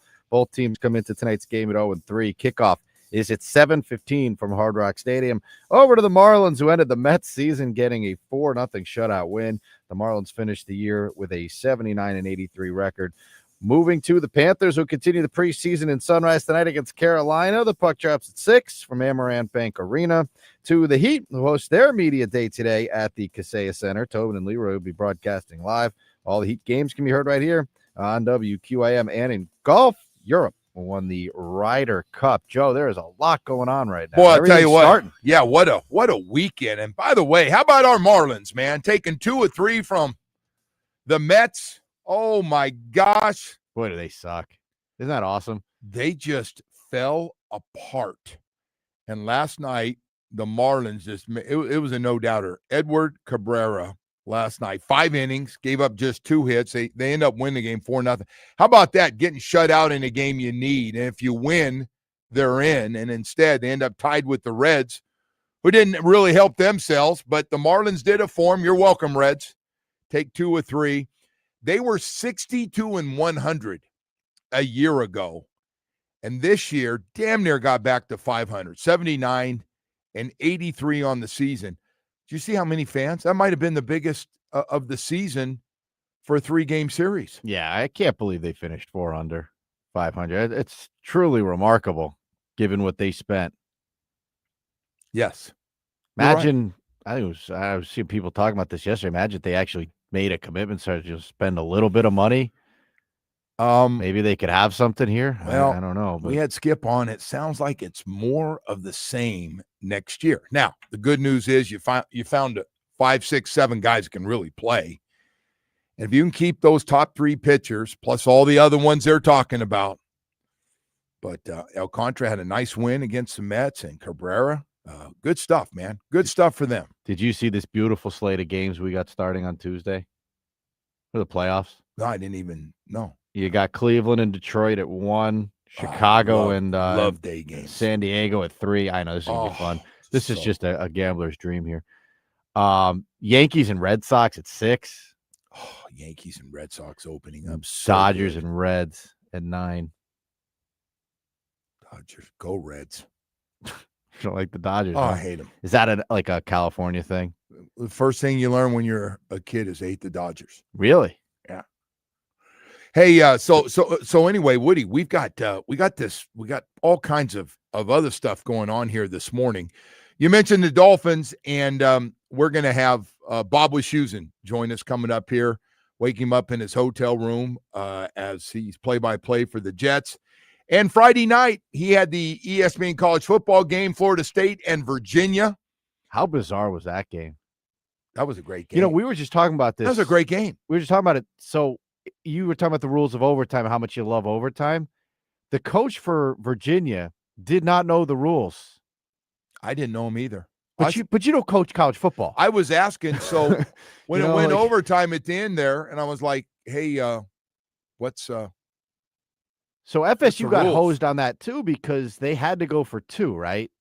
But this guy sent his field goal unit on because he didn't know the rules.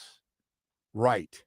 And Norvell is like running on the field like you gotta wind the clock. Like it's not your job to teach them the rules. And he was right.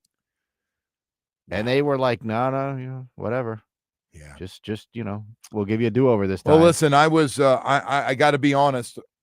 I was rooting for Florida State. I wanted them undefeated playing against Miami. How crazy was that play? That guy caught that ball like 6 different times running through the end zone, bobbling it and bobbling. I still thought he caught it. Start of right at the goal line, started bobbling it. And I did too. I thought he had it at the end, I didn't see the last bobble he had going out. I thought he had it. And then on top of that, how about the throw on 4th down? The guy makes a great throw in the corner. Mm-hmm.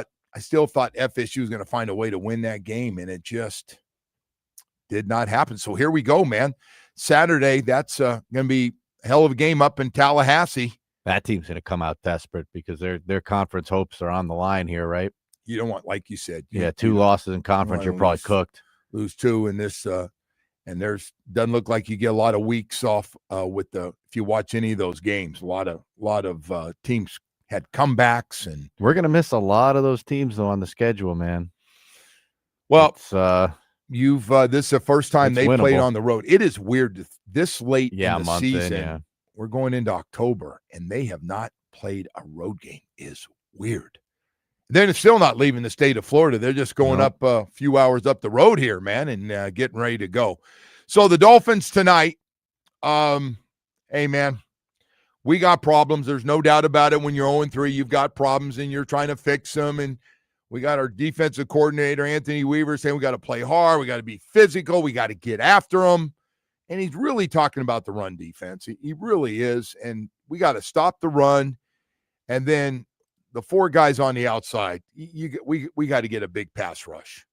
This should not be about our secondary. It should be about a big pass rush and stopping the run. And then on top of that, Dave Hyde's got an article. It's a broken record. It is a broken record, but Tua's got to play well. Tua's got to play well. I'd like to really get back to Tua talking about football and not about who he's playing against and how good they are, or about you can't do what I do and all that stuff, and show me the money and all the other things he feels he needs to say. I'd really like to get this focused back on just you playing better. And if that, and by the way, then tell everybody I told you, or I don't have to say anything and whatever. But the last few days were just bad. Just bad. And you started good with, hey, take responsibility. We got to win. I got to play. He said all the right things. And then somebody asked him about Cam Newton. And then that got him going. By the way, Ryan Clark, we had played some of his earlier. I will never believe any player tells me they don't hear what people are saying. I'm sorry. I don't buy it. Omar wants to debate me all the time on it. Can you play it one more time? I believe Tua hears all this stuff. You know, you talked about Tua being in his feelings. Hell yeah, he in his feelings. They 0-3. Mm-hmm. People talking about him not having a job. There is no human who doesn't hear it. Yeah. Some people understand how to deal with it better. Some people know how to compartmentalize it, but we all hear it. Everybody pays attention. The problem with the Miami media, or with media in general, especially local, instead of coming up with the question to ask Tua Tagovailoa, why are you struggling so much with zone coverage? What is happening after the snap that you can't read the coverage in order to figure out in what holes, right, in between what spaces you need to throw the football? Ask him that question. Why are you concerned with what he feels about what Cam says? And as any man, unless you are man enough, unless you are secure enough in where you are in life and what you're doing, you're going to answer. But Tua ain't built like that to answer that question. He's not built in the way to talk about who Cam was as a player, because he shouldn't be concerned with that. So all he could go to is the fact that every day Cam is not living this life that I'm living right now. It's easier to talk about it there than to do what I'm doing at this point. He don't care that Cam was actually better than him. He don't care that Cam actually accomplished more than him. What he cares about is that right now I'm in this heat and you not in this heat. That's the difficult part about losing. That's the difficult part about becoming a fiasco. That's the difficult part about becoming a reality show. Because now we talk about the Miami Dolphins for everything but good play. Ryan Clark getting after everybody, including little Joe Shad in there. I mean, in Joe's defense, like, obviously that question went well, right? Like, went well for us to run, or what? Yeah, it went well for his business. Yes, you know. I will tell you, nobody picked up anything else he said. Yeah, like Ryan's like, listing all these different things to ask him, and it's like, I don't think anyone cares about that. They just want a juicy quote, and they got it. Tua delivered. Oh man, never stops, bud. It just win tonight. Just win, man. Tuesday will be. By the way, that's what Cam. They have Cam on the next day, and he goes, "Just win, just go out and play better, go out and play well." It's crazy to think how ugly tomorrow will be. Cam didn't dogpile. I give Cam credit. He didn't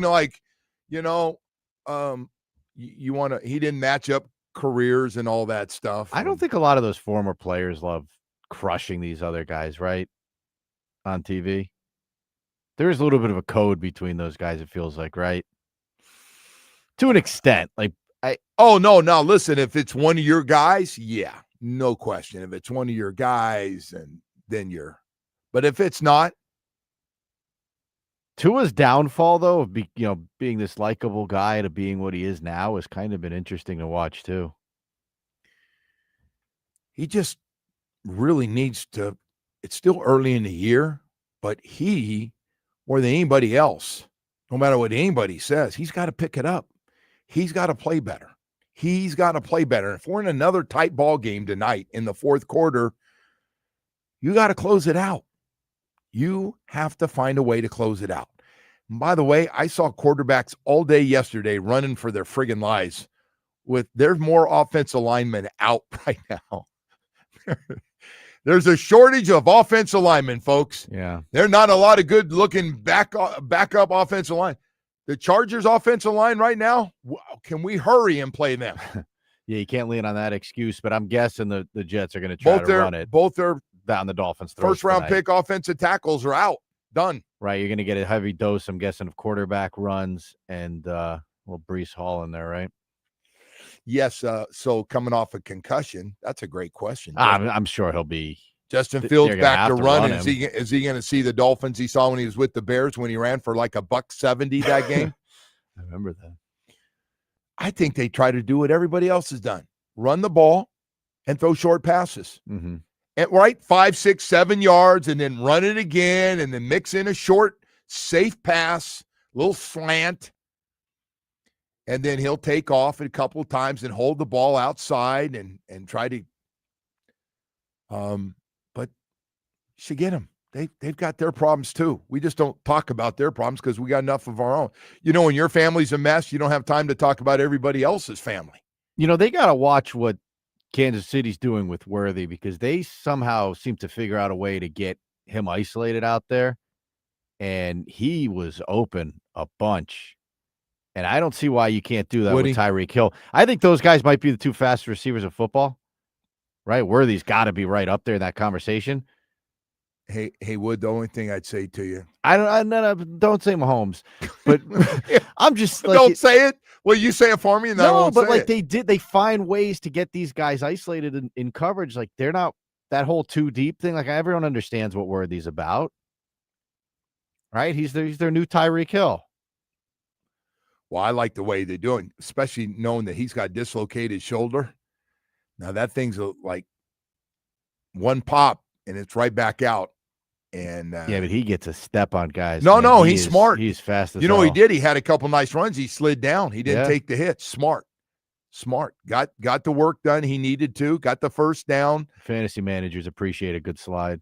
Yeah, especially when he might get knocked out of the game. Of course, you don't want that. Hey, we got Bob Wischusen. When we come back, we're going to talk to former co-host with me here in the morning, a long, long time ago, play-by-play for the Jets, doing great.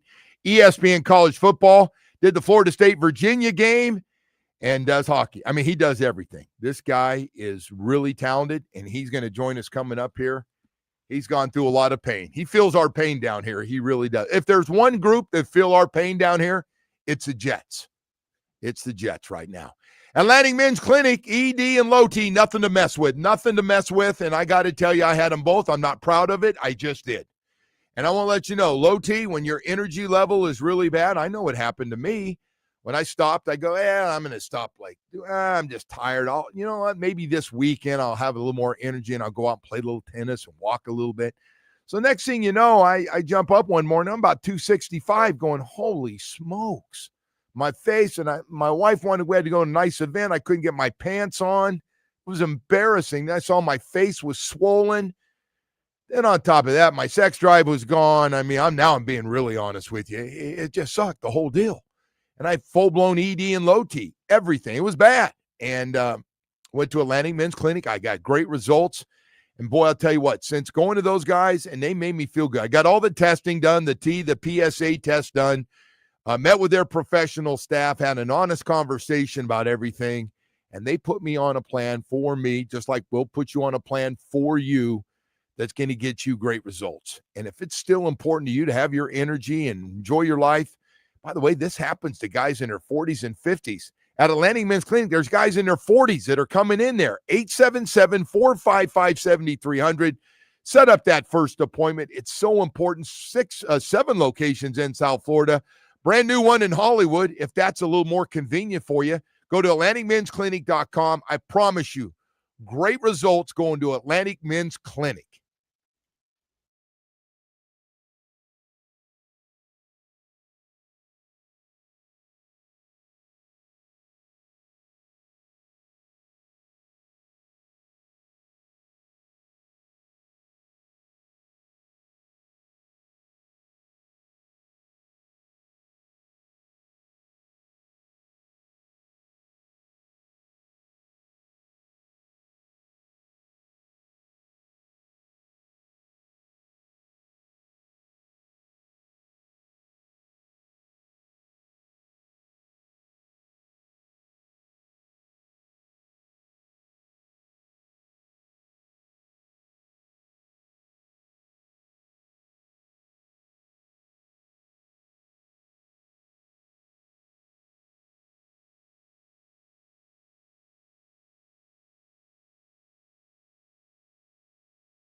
Yes, we're ready. Bob's ready. I'm ready. Bob Wischusen, play-by-play for the Jets and ESPN College Football play-by-play. And had a Friday night, did a great job on the Florida State-Virginia double overtime win for Virginia. Say good morning to my former partner in the morning, Bob Wischusen. Bob, how you doing, man? What's up, Joe? Man, it's great to have you. And so glad I didn't have to bother you the other days. You're getting ready. What a great game, by the way. How good was that Florida State-Virginia game? Yeah, field stormings are never a bad thing. No. At least from a broadcast No, standpoint. I agree. I mean, yeah, Squirrel White might take issue. I don't know if he thought it was great. Yeah. Poor kid was laying flat on his stomach in the end zone. 10,000 kids came running up his backside. But yeah. From the press box, it looked fun. Yeah. By the way, so after the game, I just want to get – so I saw Tommy Castellano said that thought his guys were listening too much to what everybody had to say about him and affected him going into the game a little bit. They got a little too big for their britches. Did you see any of that during the game? I know Virginia got off to a quick start. No, I didn't. I mean, look, I don't know. When you lose a game, obviously, you might want to, I guess, come up with a reason as to why. I thought the opposite. Like, I had Florida State three times last year or twice. I know for sure twice. I mean, with the season they had, it probably felt like I had them 6 times. And, they never responded last year. Like last year when things would go badly, they would just turn turtle and get steamrolled and lose by, 3 touchdowns. And, like to me, I thought what I saw on Friday night was a team that kind of has that character back, that fought back, that every time something went wrong in the game, they did respond. So I almost took the way that they fought back multiple times. I mean, it's hard. Look, there's no moral victories when you're a top 10 team and you're playing an unranked team and you lose. And I get that. I mean, it's a results-oriented thing. But at the same time, they fought back a lot, and they never did that last year. How do you like that matchup, just looking at Miami and Florida State, just talent-wise from what you've seen? I think Miami's better. I think they are still more physical. I think they're more of we can go and impose our will on the other team type team, and I think it's going to be that kind of game. The fact that it's in Tallahassee, right? The game is in Tallahassee, yes, I believe, right? Yes, so that'll help, obviously, Florida State in a big way. Even off of that loss, the game's still going to feel like a huge event there because of where Miami's ranked. And if you bounce back and beat Miami at home, then it's almost like it kind of erases what happened against Virginia. And now you've got to win against Alabama and Miami. That puts you back in the conversation. So it's a huge game for Florida State. But I don't know.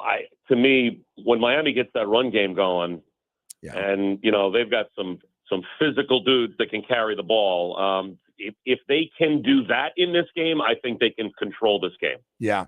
And I don't think there's any question they're going to try to. Like, Mario Cristobal is not going to change his style of play on either side of the ball, and it starts up front for sure. Hey, so I got to ask you, here we go again. Some year, Bob, when we're doing these games, we're both going to be like it used to be in the 80s where both teams are really good. But I hear everybody going, man, it's the same old Jets. Aaron Glenn's taking over. Do you feel like it still has the same feel, or does it feel different this year than it did a year ago? Well, I'm really looking forward, kind of as a jumping off point for a great view of the game. That's what I enjoy the most about the trip down here. Is just, you have any comment on that? You want to? Yeah, I gotta tell you, I know every team complains, and I always say this to every guy because last home game they're going, this is ridiculous. These are terrible. They're small. Oh, it was the Patriots. Those guys were complaining. So I said, hey man, Bob Greasy complained about how small they were. His numbers were retired and right over there, and he couldn't get it fixed. So it's not getting fixed. That's all I tell him. I was just saying if I could do something to get you in and say something that would get you in trouble. It's too late. That's always the goal. As you know, I do get in trouble a little bit. Yeah. The ship has sailed on that one. Yeah, many times. Long time ago. I say this to Jet fans, and it's so hard for them to hear, and I get it. Look, no one wants them to win more than me. I'm at every single game for close to 30 years. I've been at all of the home games, and I've been at every game for 24 years. So do I want them to win because the games will be a lot more fun if and when that eventually happens? Yes, like 2009 and 2010, when they were going to the championship game with Rex, those years were a lot of fun. Right. So I'm hoping that happens again. But I tell them, I know you don't want to hear the word rebuild. I know no one wants to hear that word. But it doesn't change the reality that the current people that are running the team find themselves in, which is like they tried Zach Wilson and they swung and missed. And it's hard to not say you're not trying to rebuild the team when you're drafting a rookie tackle last year, a rookie tackle this year. You're bringing in still a young quarterback because the last one didn't work. You're still trying to find a way to solve those problems and rebuild. So, like, and they've tried it the other way too. I mean, they went out and splashed all kinds of money all over the free agent market and got Le'Veon Bell a few years ago for Sam Darnold, and that didn't work at all. No. Like, there's a reason sometimes big-name, high-priced free agents are high-priced free agents because the team that they're currently on doesn't want them necessarily. So, it's hard to preach patience, but it's a new regime. It is a new head coach. It is a new general manager, and they deserve, kind of their kick at the can to try this, and shouldn't have to be held accountable for the fact that the guys that were here before them didn't. Like, that's why they're here. Yeah, some of our guys are paying for the fact we haven't won a playoff game in 25 years, as you know, down here. And our fan base, there is no patience left down here, Bob. I'm dead serious. Like, nobody's safe right now in that organization. QB. And I get it. Yeah. Hey, look, I remember doing the show with you defending Don Shula. Yeah, right. Seriously, right? People would call up and just crush him. They were mad at the end. Hey, they were upset at the end. You're right. Yes. Oh my God. But I mean, even at the end, they were winning sometimes 9 and 10 games and going to the playoffs. Right. Like, the guy for 30 years won 10 games a year. For 30 years, went to the playoffs basically every single year. Now, did the memory fade of what happened in the early and mid 70s where you're winning Super Bowls? I get it. Yes. And everybody wanted a Super Bowl for Marino. You go to one and you think you're going to go to 7 of them and you never get back. And so there is that frustration. I get it. But I mean, understand now how good you had it, even if you were frustrated at the time, because the contrast is pretty stark. Yeah. No. Hey, listen, no question about that. Speaking of that, let me ask you about Justin Fields coming back from the concussion. Obviously very athletic. We've seen him up close with the Chicago Bears. He ran all over us one game. We ended up winning, but he was unbelievable, running through a couple of touchdowns to his tight ends. How's he look so far when he is healthy? He had one real good game and one real bad game. I mean, that was it. Like, week 1 against Pittsburgh, even though they lost, he played extraordinarily well. Week 2 against Buffalo, no one played well. So, yeah, I mean, but that's kind of him, right? Like, his search has always been finding consistency. And a lot of it has to do with, can he throw from the pocket with accuracy? Because it's great to be able to get out and run, and he can do that. And that's a big part of their offense. I mean, they will designed quarterback run him. And that's part of the reason why they have to make sure that he is like 1,000% recovered from a concussion, because he's going to get hit. That's just the way he plays, and that's the playbook that's at your disposal when he's your guy. So, you'll see him run it tonight, because they'll do some of the, like, basically the triple option. Yeah. Right? Like, he can pull it, he can run it himself, he can give it, he can throw it, and all of those options are available to him. And against Pittsburgh on opening day, we kind of saw it at its best and what it could look like. But then the following week, he kind of got off to a bad start, and things spiraled, and the game was kind of non-competitive. So I'm as curious as anyone to see how he's going to play tonight. Bob, the offensive line with the 2 tackles, you mentioned 2 rookie first-round pick a year ago and this past draft. It looks pretty good overall, though, with Simpson and Myers and Tippmann in there. Yes or no? Yeah, I mean, they haven't been able to run the ball real effectively, just kind of like straight ahead normal run game, right? Hand the ball to Breece Hall, hand the ball to Braylon Allen, and their run game needs to be better, because they do need to be, one of those offensive lines that just moves people, changes the line of scrimmage, and gets a run game going. And that hasn't been consistent yet. But I think the pass protection has been pretty good. I mean, Armand Membu was the kid that they drafted this year. He went up against T.J. Watt opening day and pretty much neutralized him. Yeah. So Wow. that's saying something. So, yeah, I mean, just kind of like just with Justin Fields, we've seen some of the really good and we've seen some of the not so good, and they have to find that consistency. So you look at some of the names on this team. I know you guys got banged up on the defensive side of the ball. Looks like a lot of guys are. Quincy Williams is going to be out for a while, and I see Jermaine Johnson's also out. How do you feel about the defense? I saw the coach getting after them a little bit, that we got to be better. They do. They still have not taken the ball away, which is amazing, right? We haven't either. That's two teams. Yeah. Exactly, yeah. Yeah, I mean, that's the biggest thing. Against Pittsburgh on opening day, they forced 2 fumbles, didn't get either of them. They had 2 Aaron Rodgers passes right in their hands and dropped both of them and couldn't hold on to interceptions. And then the Jets fumbled a kickoff, which turned into like the game-changing moment where, boom, the Steelers went in and scored like 2 touchdowns in about 20 seconds because it was score a touchdown, kick it off, Jets fumble, score another touchdown. And then the game totally changed. Right. So, I mean, there have even been opportunities to get your hands on the ball, and they haven't been able to make turnovers happen. So that's probably been, I would think, their biggest point of emphasis. Like, they have to go take the ball away to help their offense.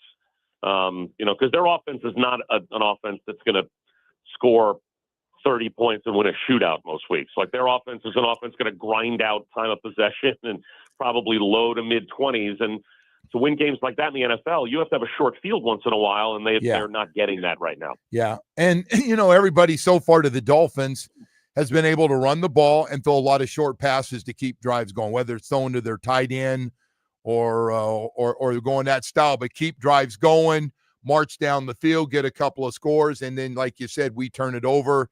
They get a little bit of short field, great field position, and they're off and moving. By the way, before I forget and let you ride here this morning, and I appreciate you coming on, Mason Taylor, how's Mason doing? He's a rookie. We've seen moments where, like, you can see what he's capable of, but he's not that, game-changing, explosive player yet. Even Kyle Pitts, he's a good example of a guy that everybody thought was going to revolutionize the tight end position, and he's still trying to find his way. And I know he had a good game yesterday. So, I don't know. I think that just overall, because we do this, it's immediate return on investment we're looking for. Like, we want the guy to step into the league and just turn right into, John Mackey. And it's hard to ask. Like, he should be able to develop like we ask any other player to develop, and he's developing. Hey, before I let you go, because you did do the hockey playoffs, I guess you probably heard the news down here. Barkov is ACL, MCL out for the year, and talking to him, coach is very open, like, hey, we don't have anybody can wear those skates. That's going to be a tough one to feel. Just how big a hit is that for this team with knowing how the talent and basically having everybody back from last year? Yeah, he's a unicorn.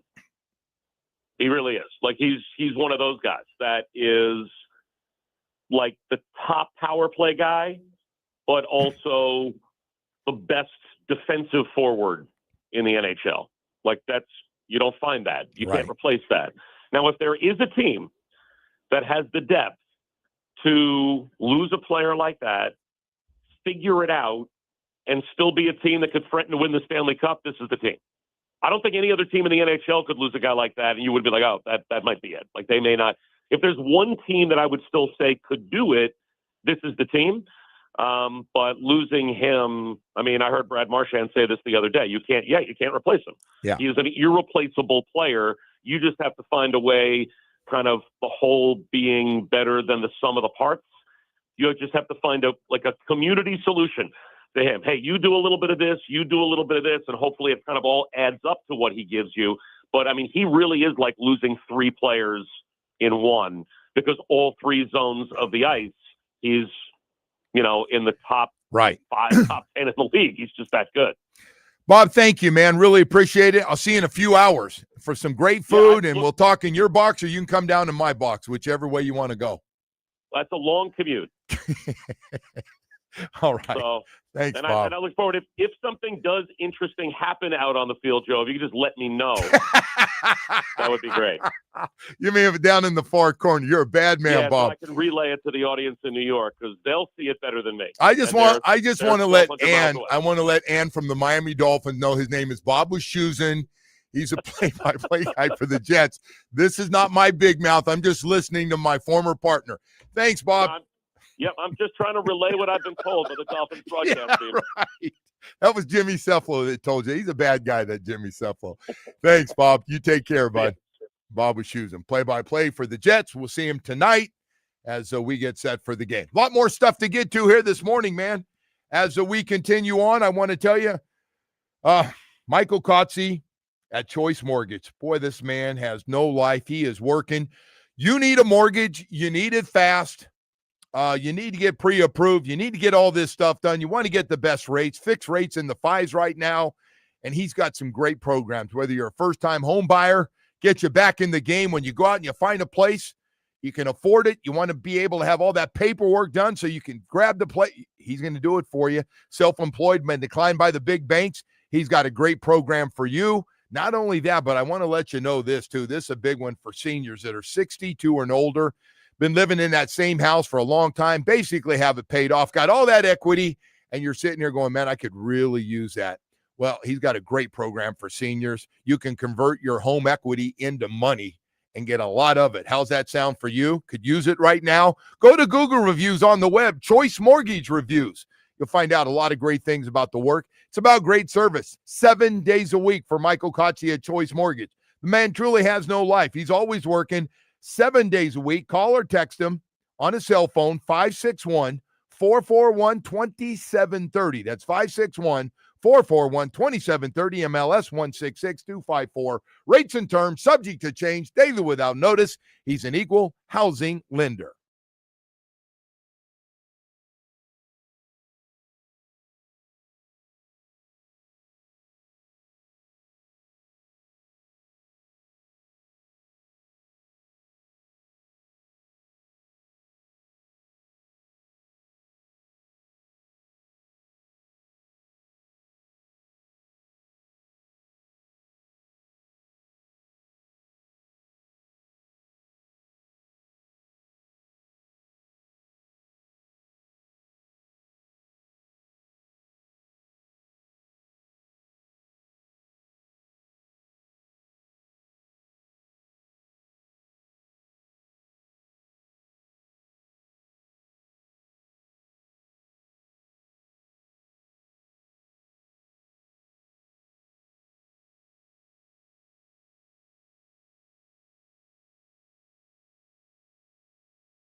the show. First things first, we want to let people know there was a slight oversight on the traffic reports this morning. 95 is completely shut down at southbound at Ives Dairy Road. So what'd she do? She took off before it happened or something? Or I don't know. So that's an oversight. Yeah. Oversight. But that's a kind of a backed busy up, area. Backed up people like trying to 40 into miles Miami. now. I don't know how many miles, but all the stuff online, every like news outlet is reporting that and there's a truck that flipped over. So there's one thing that can mess your day up. Yeah. And it's hard to rebound sometimes when you're on 95 and you can't move and you're just going, wow. And now you're starting to call people, hey, I won't be here for that. Oh, my God, it looks like I'm not going to make it for this. Well, this one, I mean, there's really not much you can do. No, nothing you can do. They're taking the traffic off of 95 onto Ives Dairy, so best of luck to everyone. There dealing is with nothing that people can do. You're right. And we apologize for our behalf of our traffic reports this morning. Well, here's some good news, though, Joe. Our sister station, Kiss Country, is bringing back Stars and Strings, featuring Hardy, Dierks Bentley, Dasha, Nate Smith, Zach Top, Hudson Westbrook, and more at Hard Rock Live at Seminole Hard Rock Hotel and Casino in Hollywood, November 6th. For your chance to win tickets, text the word STARS, STARS, to 20357. Again, that is STARS to 20357. If you want to buy tickets, you can go to starsandstrings.com. Okay. Stars and Strings supports Folds of Honor. For more information, you can go to WQAM.com. This is a text contest message data rates applied. Do not text and drive. All right, Woody, that's a lot of stuff, and like to give away free stuff and have some winners here in the morning and give you something good after that bad news about that. Oh, that's my luck getting stuck in that stuff. You know that last one where the guy got killed on the freeway? I just missed it. I was back about 40 yards, and the traffic, they were just blocking the traffic.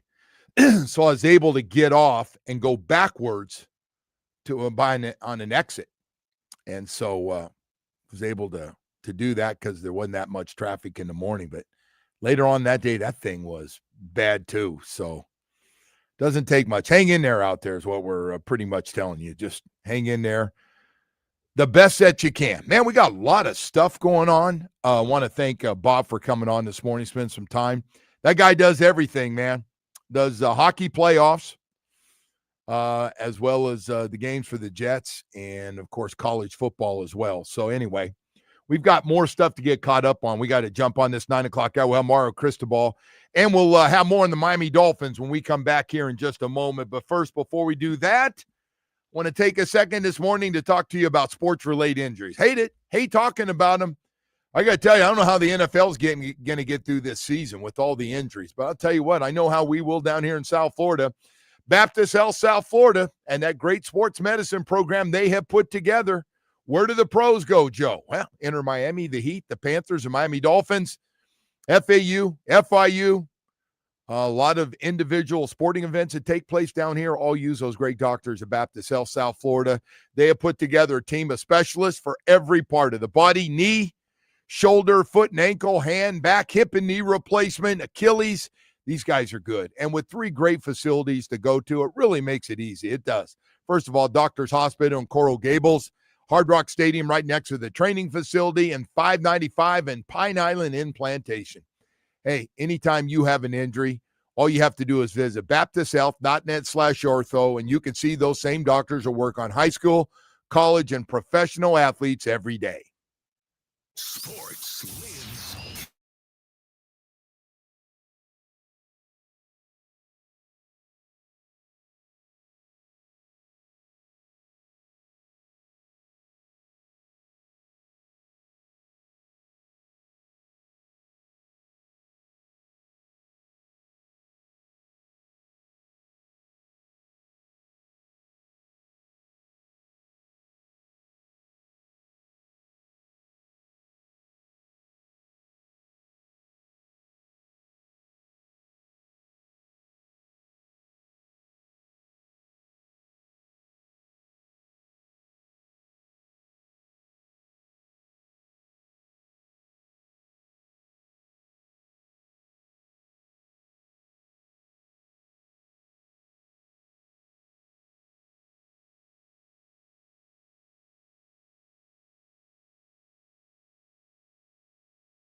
Cito, our lowest price. Visit us at Doral Hyundai or DoralHyundai.com. Starting with the Dolphins, who will host the Jets tonight on Monday Night Football. Both teams come into tonight's game at 0-3.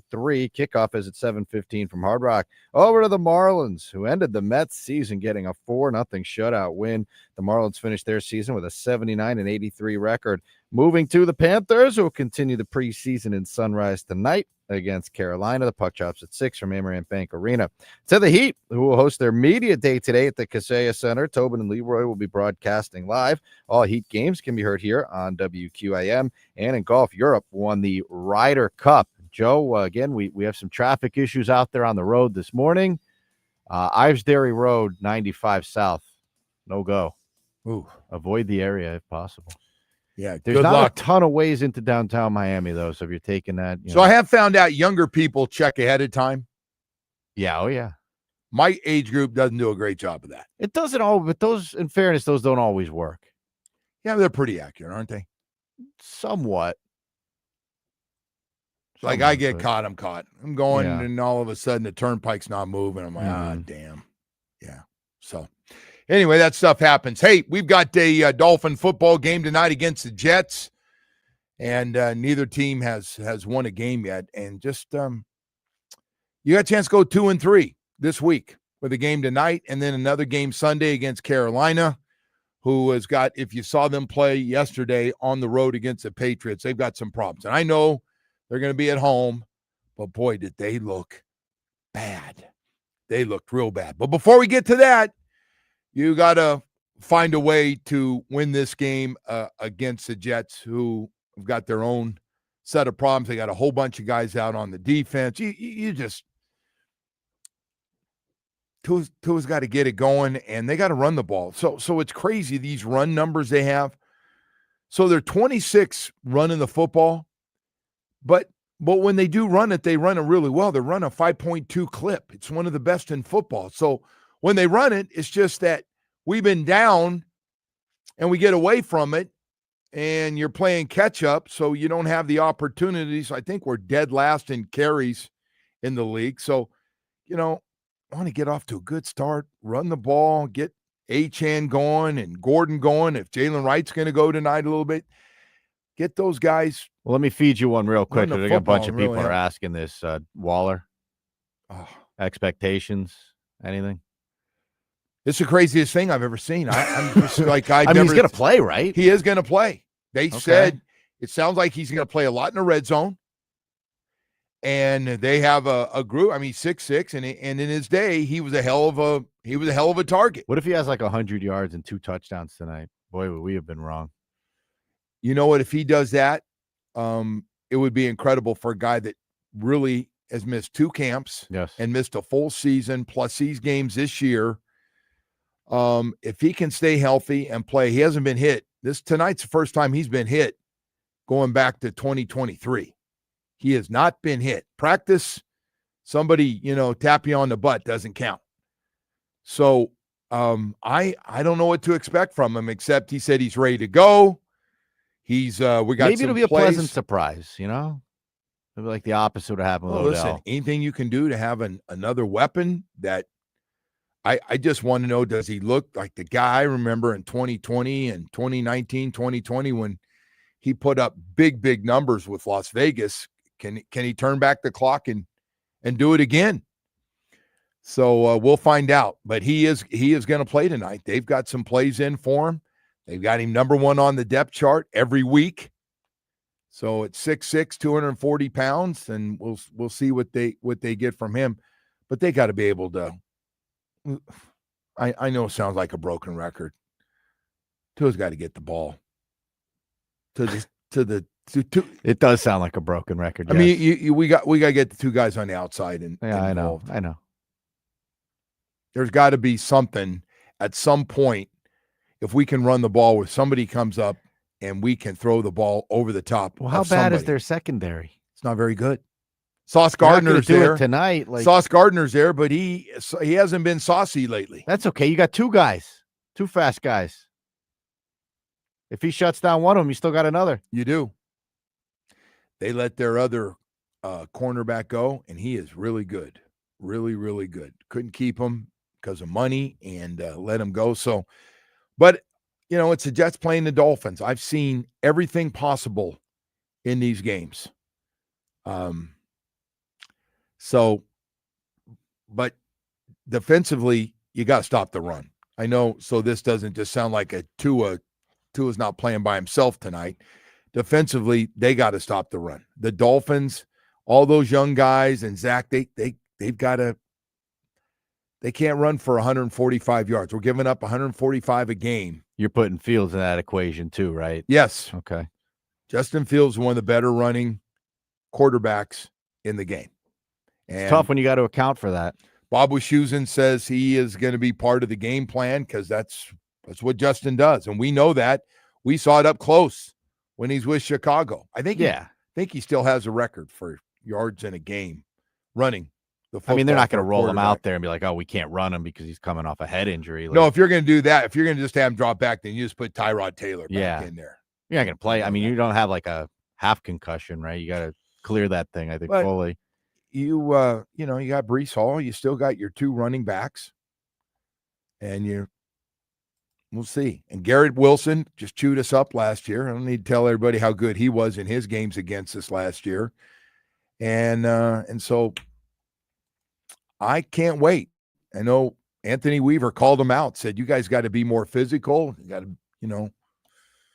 got to get after it, got to kick some butt and play stronger. And Kenneth Grant, I saw his comments. I'm not playing well. Hey, man, we this is going to happen to Jordan Phillips. It's going to happen to Zeke Biggers when he starts playing, and Kenneth Grant. 3 of the 6 defensive linemen we have in the 300-pound club are rookies. 3 draft picks. They are going to have some growing pains. It's going to happen. Whether first-round pick, 5th-round pick, or 7th-round pick, there's going to be they got to play. They just got to get their feet wet, keep learning, keep their confidence, and have trust.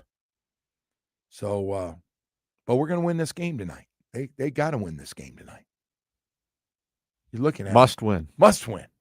Speaking of must win, 95 South, Joe, just they opened up one right lane. So they're inching through. Now I'm thinking of that vision of everybody trying to get over, and people won't let people in because they're in a real crappy mood. So the guy screaming at the other guy, and he forces his way in there, and they're flipping each other off. And it just gets terrible, man. Well, you know what the rule is, right? Each car is supposed to let one in. That's how it works. I know it's not Miami, but like I know it's not a very friendly group. If you've been sitting in traffic for an hour to an hour and a half on 95, all bets are off. Friendly to begin with. You're in a bad mood. You have no patience right now.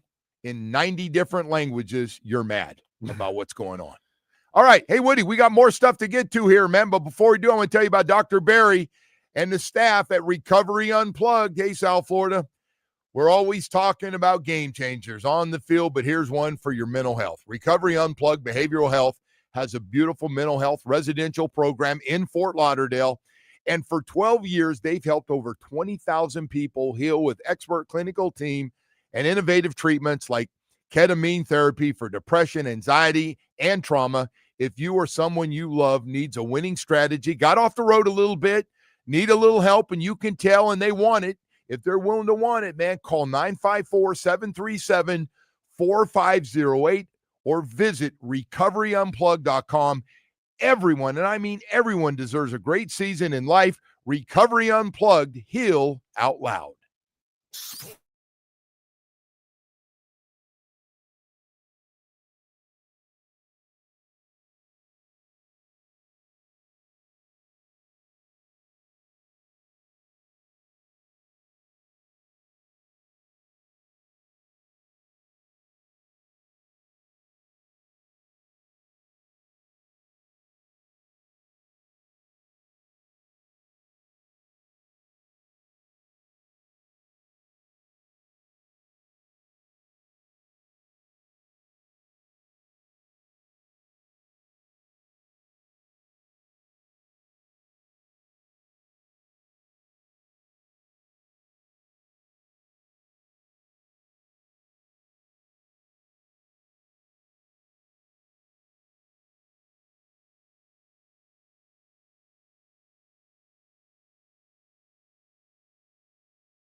ready? Are you ready? Hell yes, I'm ready, man. Monday Night Football tonight. Somebody got to win a game tonight, either New York or Miami. Well, no, ain't no tie. Don't do that. We had one last night. I know. By the way, how 40-40 tie. It was like a college football game. Yeah, except college. They Yeah, figured they out keep overtime. going. Yeah. Hey, college overtime's really good. We might have to come up with something new. Somebody will introduce Why not just something steal at from the the owners' college meeting. game? They got it figured out. I know, but have you ever noticed the NFL's not real big on following college football? They think it's a bad league. Like you're listening to the minor leagues. Minor league. Yeah. So it's like an ego thing. yeah, I think that's part. Yeah, I Okay. think that's like, hey, they got a good system, but I don't know. What do you think? We got to get rid of That the is weird though. thing, 40-40. They're not getting rid of that, and I like it. I love the kickoff. I love better field position. And if you don't like it, go out and truly get a couple of guys that do nothing but are crazy and run down and make tackles all over the place. If you don't like it, Let's start at field goal range. I know. We saw it a lot yesterday. Yeah. If you don't like it, get better guys. Get better guys. That's your solution. Man, we had Okay. 3 kick returns yesterday, Yeah. punt returns. We had another block Blocks. field goal. Right off the bat, Philly scores against Tampa Bay. They block one and run it back. What's going on with the block field goals? I've never seen this many. I think at the point of attack, it looks like these guys, not only the athletic, that first they're getting great push, but it looks like they're pushing guys back and just getting their hands up in the kicking lanes. And So I guess if you run towards the line and you jump over the guys, as long as you don't touch them, right? I'm That's not sure what a the rule on leverage that thing. one. I told you that one got me. But we're also seeing great speed on the edge where those guys aren't touching them and they're taking slanting towards the kicker. One guy blocked it off the edge yesterday. Yeah. But we are seeing a lot of kicks blocked. A lot of field goals get blocked. Crazy. Everyone's trying to figure out the rules. No, nobody's trying to figure. Oh, yeah, on the maybe a little bit on that before I start to get on you. But I like the kickoff return, man. I do. I like kickoff and kickoff return because now it's a 3-point game, and you decide to kick that field goal and not try to run the clock out. You got to kick it. Yeah, but the problem is And these now- guys can hit field goals from 70 yards out now. Well, that's part of it. We saw a guy kick 165. What He are they didn't even doing? hit it. They juicing the leg or something? Like, what's going on? I'm telling you right now, in warmups, we now have 2 kickers that have no problem at the end of a game. If Mike needs it, can both make it from 65. I'm telling you So they could be at the 50 essentially. Almost, yes. Wow. Well, the 50 would be a 67-yard Okay, field but you goal. think that 67 is realistic? I think we're going to see some kicks. Yeah, we're going to see some record breakers Wow. this year at the end of games. This guy, Riley Patterson's legs, it's as strong as Jason Sanders, he can rip it. He's got no problem kicking them. I mean, the weather can't be crazy December, January weather up in the Northeast, but You realize how stupid that is, though, right? Like, you're essentially, if you kick the ball out the end zone and you get, a 35, you need one 15-yard play, and you could win the game. that's why they are telling you don't do a touchback. If you do a touchback, Well, if you kick it to the guy, then you really could be screwed. well, if you don't cover it, yeah, the guy could easily end up at right around the 50. And now you're talking basically 1 first down. Guy kicks it, you lose or tie or whatever. And Not a fan of it. I just think it's great because I think before we get to that during these games, teams have to make a decision on 4th and 2. Do you go for it or do you kick it? 4th and 2, you could run the clock out or run more of the clock off at the end of a game, chew up their timeouts, or you kick and take the lead and you're asking I haven't seen too many defenses get a stop right off the bat, to your point. Just feels very gimmicky. Field goal This whole kickers have thing. never been more valuable than they Yeah. are right now. Special teams. By the way, now we got these special teams coordinators back to earning their money now. They got to come up with stuff for returns and work on the onside kick still. Onside kick looks a waste of time. Saw a couple of those and doesn't.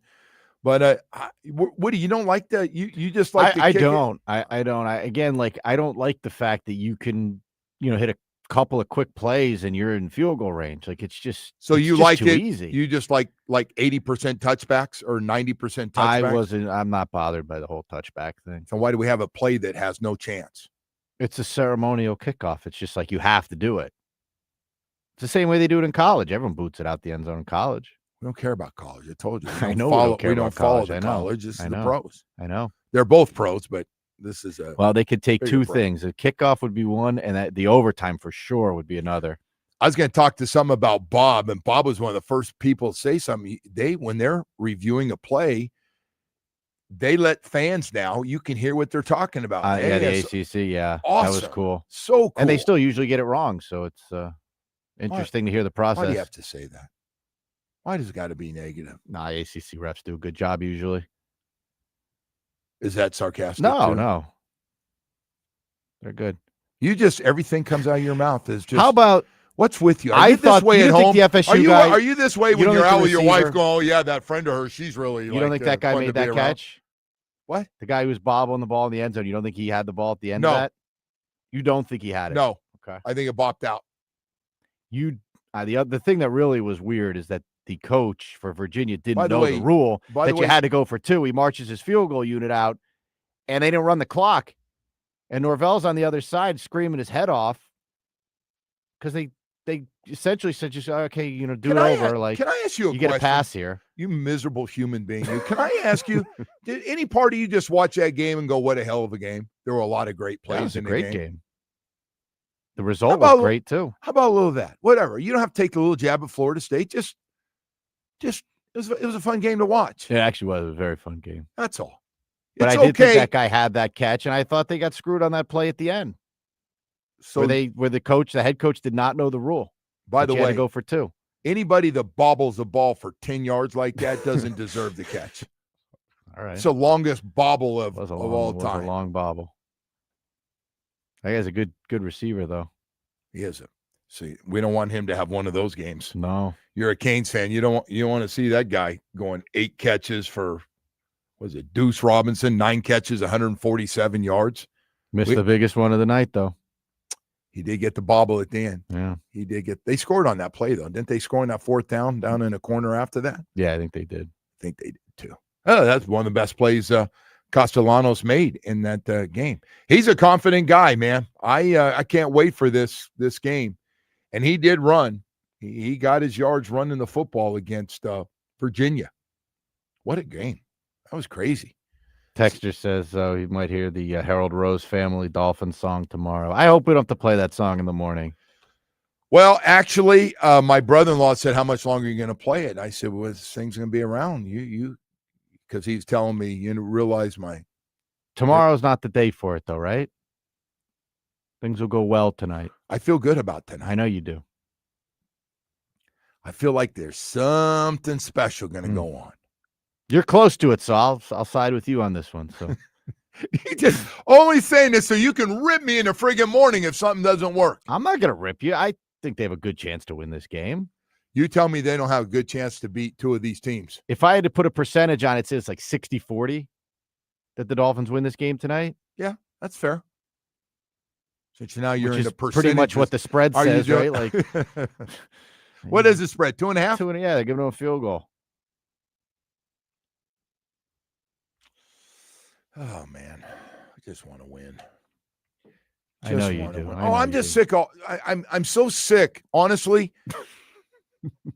You're sick of losing. I'm sick of all the Tua stuff. I am. I'm getting I'm tired of him because of it. Mm-hmm. Like I've had a gut full of Tua, and like, what's he gonna say now? Oh my God, he did not say that. We're just talking to a bunch of former guys. We're all talking like, he even if he starts well with that. Hey, I got to play better. I realize. And then he just goes, well, you guys can't play quarterback. Nobody out here said we could play quarterback. He's right, though. I can't play quarterback. Hell, I can hardly run right now. And when the week before, John, like every week, like, shut up. Just stop. All right, man, we got a lot more stuff to get to here. We're not done. I think we need a little Mario Cristobal. Head coach of the Miami Hurricanes, going to join us. as he is now here, man. It's the week. It's finally here. Florida State, Miami. Miami's first road game is coming up. We'll talk to the head coach as he prepares for the big game, trying to stay undefeated next. Sports lives